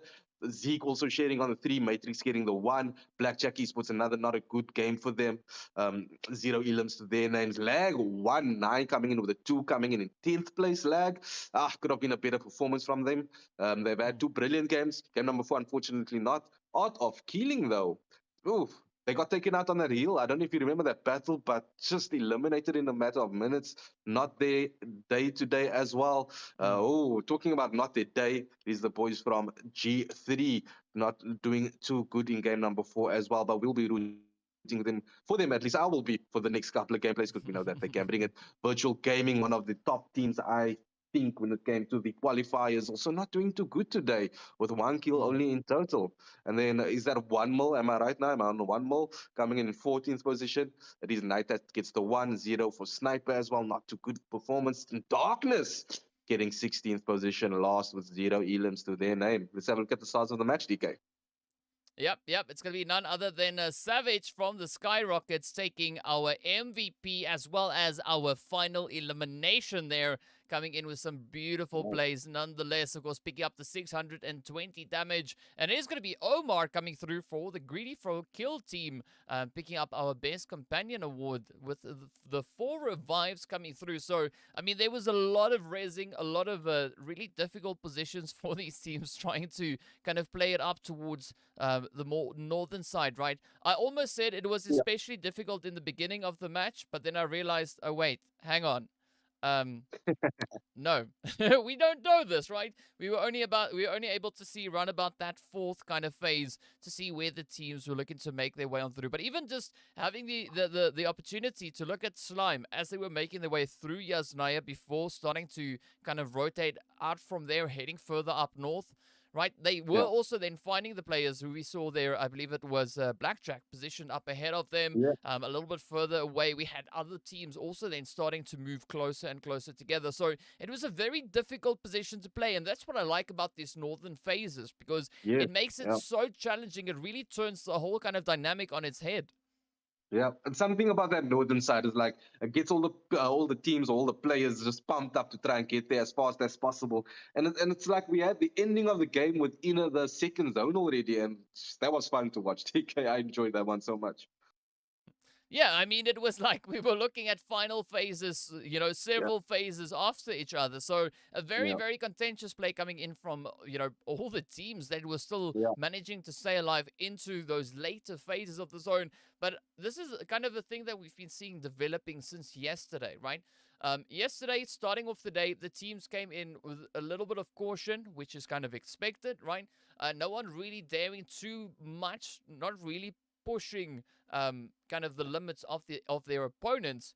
But yeah. coming into day two, it's an entirely different shift, right? The teams Yeah. stepping up so much more aggressively, really trying to kind of push the envelope, really testing out the opponents here. And of course, it is resulting in some very exciting, punchy action. Yeah, yeah. I think the nerves has been dealt with everyone yesterday. Well, besides, of course, the boys from Cryptics, it looks like I don't know if it's the IGL, but they got them pumped up for yesterday, and that just translated right through onto the leaderboard. Again, shout out to them getting themselves in the triple figures this early in the game. Wow, wow, wow, wow, wow. I do hope though that the rest of the teams that they do not feel anything about or any negativity coming through, Mm, considering what the poor performances coming through mm, today with a lot of teams. Because you know what, my message to them is that you guys got this. You have the mm. ability. There's still 3 more days left over. Push, don't stop. Yeah. Let's go. Yeah, Yeah, I mean, just looking at like Cryptics, for instance, yesterday they closed up the day on an absolutely insane amount of eliminations. Right, they were sitting on 81. yeah, Right, so first day, insane performance. Okay, yeah. second day, not as much. Right, yes, they were able to make it into the century, but it was nothing extravagant. Instead, we Yeah. saw the rest of the lobby really starting to pop off, right? We saw a very strong contagious play coming through there from 1 Nice. million, a Yeah. very strong effort being put in by BBC as well. And then, of course, the players from Virtual also stepped up. So, I mean, and even like, don't even forget about the Skyrockets, right?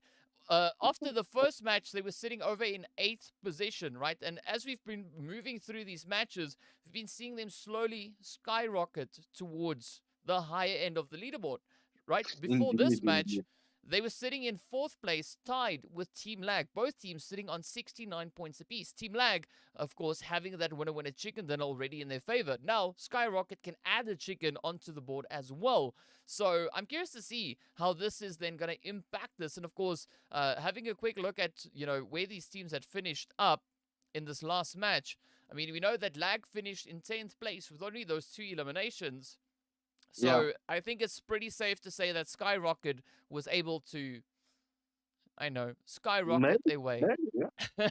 much closer to that pole position. I mean, even BBC, the team that was 1 point ahead of them, finished in 6th place with 4 eliminations, right? Ooh, Skyrocket took 1st place, and with that, they locked in 13 eliminations. So that's 28 points to their nice. name. So that means I think we've got a new team sitting up in 2nd position. Nice. I mean, I think we missed out on that chicken dinner on Sanok as well. So Skyrocket's getting that chicken dinner on there as well, so we can I do expect that as well. So Skyrockets, well done on day number 2. You guys should feel chuffed about yourself, the performances. Let's hope that you can take it through to day number 3 as well. Yeah, we're expecting a lot from the other teams as well to climb up there. Yeah. Also, Cryptics, you better watch out, man. You better watch out. The boys are coming. Yeah. Yeah, yeah. I mean, you got to watch out, right? Because we know that the teams are also playing for their share of the prize money, right? As we can Yeah. see, currently it is, the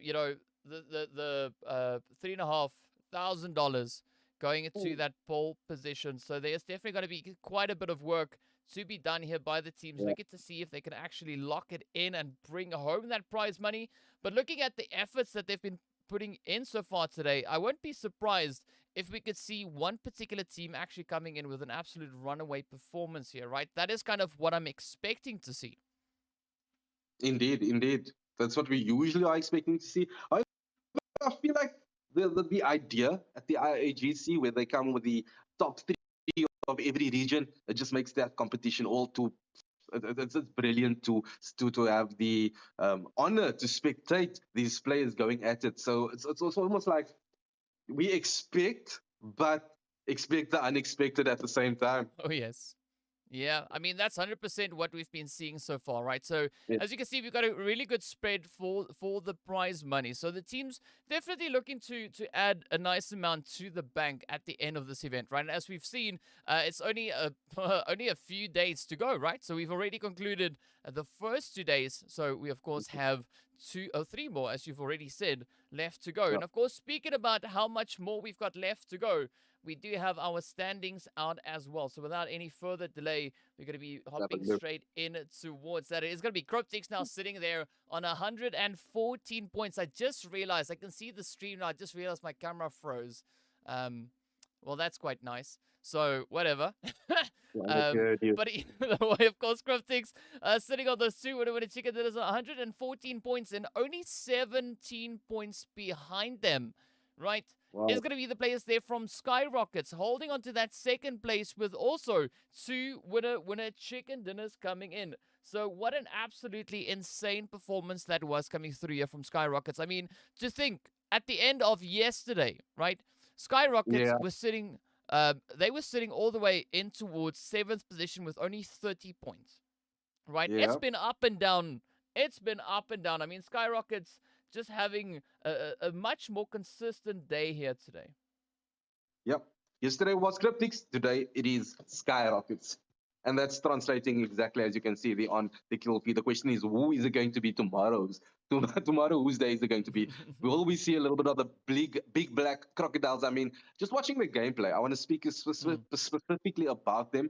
The I love what I see when it comes to once again consistency with them, and that has earned them third place. So maybe just stepping it up a notch, and that will mm. definitely put them in contention, maybe even for first place, because I mean they haven't even turned on the ignition yet.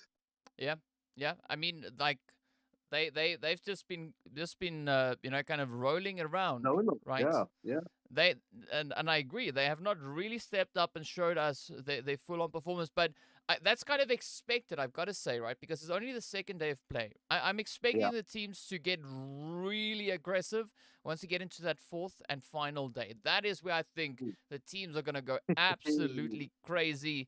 And I mean, I think they're going to break something. That is the kind of performance I'm expecting to see coming through from these teams. But of course, we've got to take a Yeah, look at that second page as well. So, first page looking yeah. absolutely phenomenal. Looking at the second page, we can see the players there from 1 million as well as RILA Insider sitting on towards that next page, sitting on 63 and 53 points respectively. And then, of course, we got the snipers on 36. We got Slime sitting there on 35. Blackjack on 32. Art of Killing, a very surprising 30 points. And then, of course, G3 Temp and Darkness, 29 and 28. So, definitely something I'm looking to see change as we move into the next day of play. Looking to, have the teams really showcasing their talent, showing us why they've been the teams to qualify for their respective regions. Yes, yes, indeed. And they still have 3 days left over, or at what is that? 12 games in total. And we do know, as you can see by the display of the boys from Cryptics and Sky, that one day is all it takes. Yeah. And they have the abilities. I mean, we know this. We believe in them. These are the top three teams from each region in Africa. So I'd like to see a little bit more push from the boys here on the second part or second half of the table. Yeah, yeah. Well, now before we hop back onto the camera, of course, imprint this in your brain, the overall standings of what these teams have been bringing in so far, because tomorrow we're going to be back with another day of play. Looking to see how much these teams can change it up in one day. We've already seen a very strong representation being brought in by the players there from CRYPTICS on the very first day, really being able to establish quite a dominating lead. But having a little bit of an off day, it's been that opportunity now for a team like, for instance, the players there from SKYROKETS, really to try and catch up, close that gap, and they now only find themselves 17 points behind. So tomorrow is going to be a very exciting day to see what these teams will bring in the third day, and of course, 4 more matches lie ahead of them. So be sure to join us for all the action back again tomorrow as we get into yet another day right here on the International African Gaming Cup, brought to you by the Republic of Benin and, of course, Nice Cactus, who are bringing some multi-platform esport tournaments to teams and players all across the African region. So really looking forward to seeing what the teams will bring out to the battlefield. Of course, really looking forward to having everyone back again tomorrow as we push through yet another day. So until then, stay safe, have a great time, and look forward to seeing you all back again. Salute.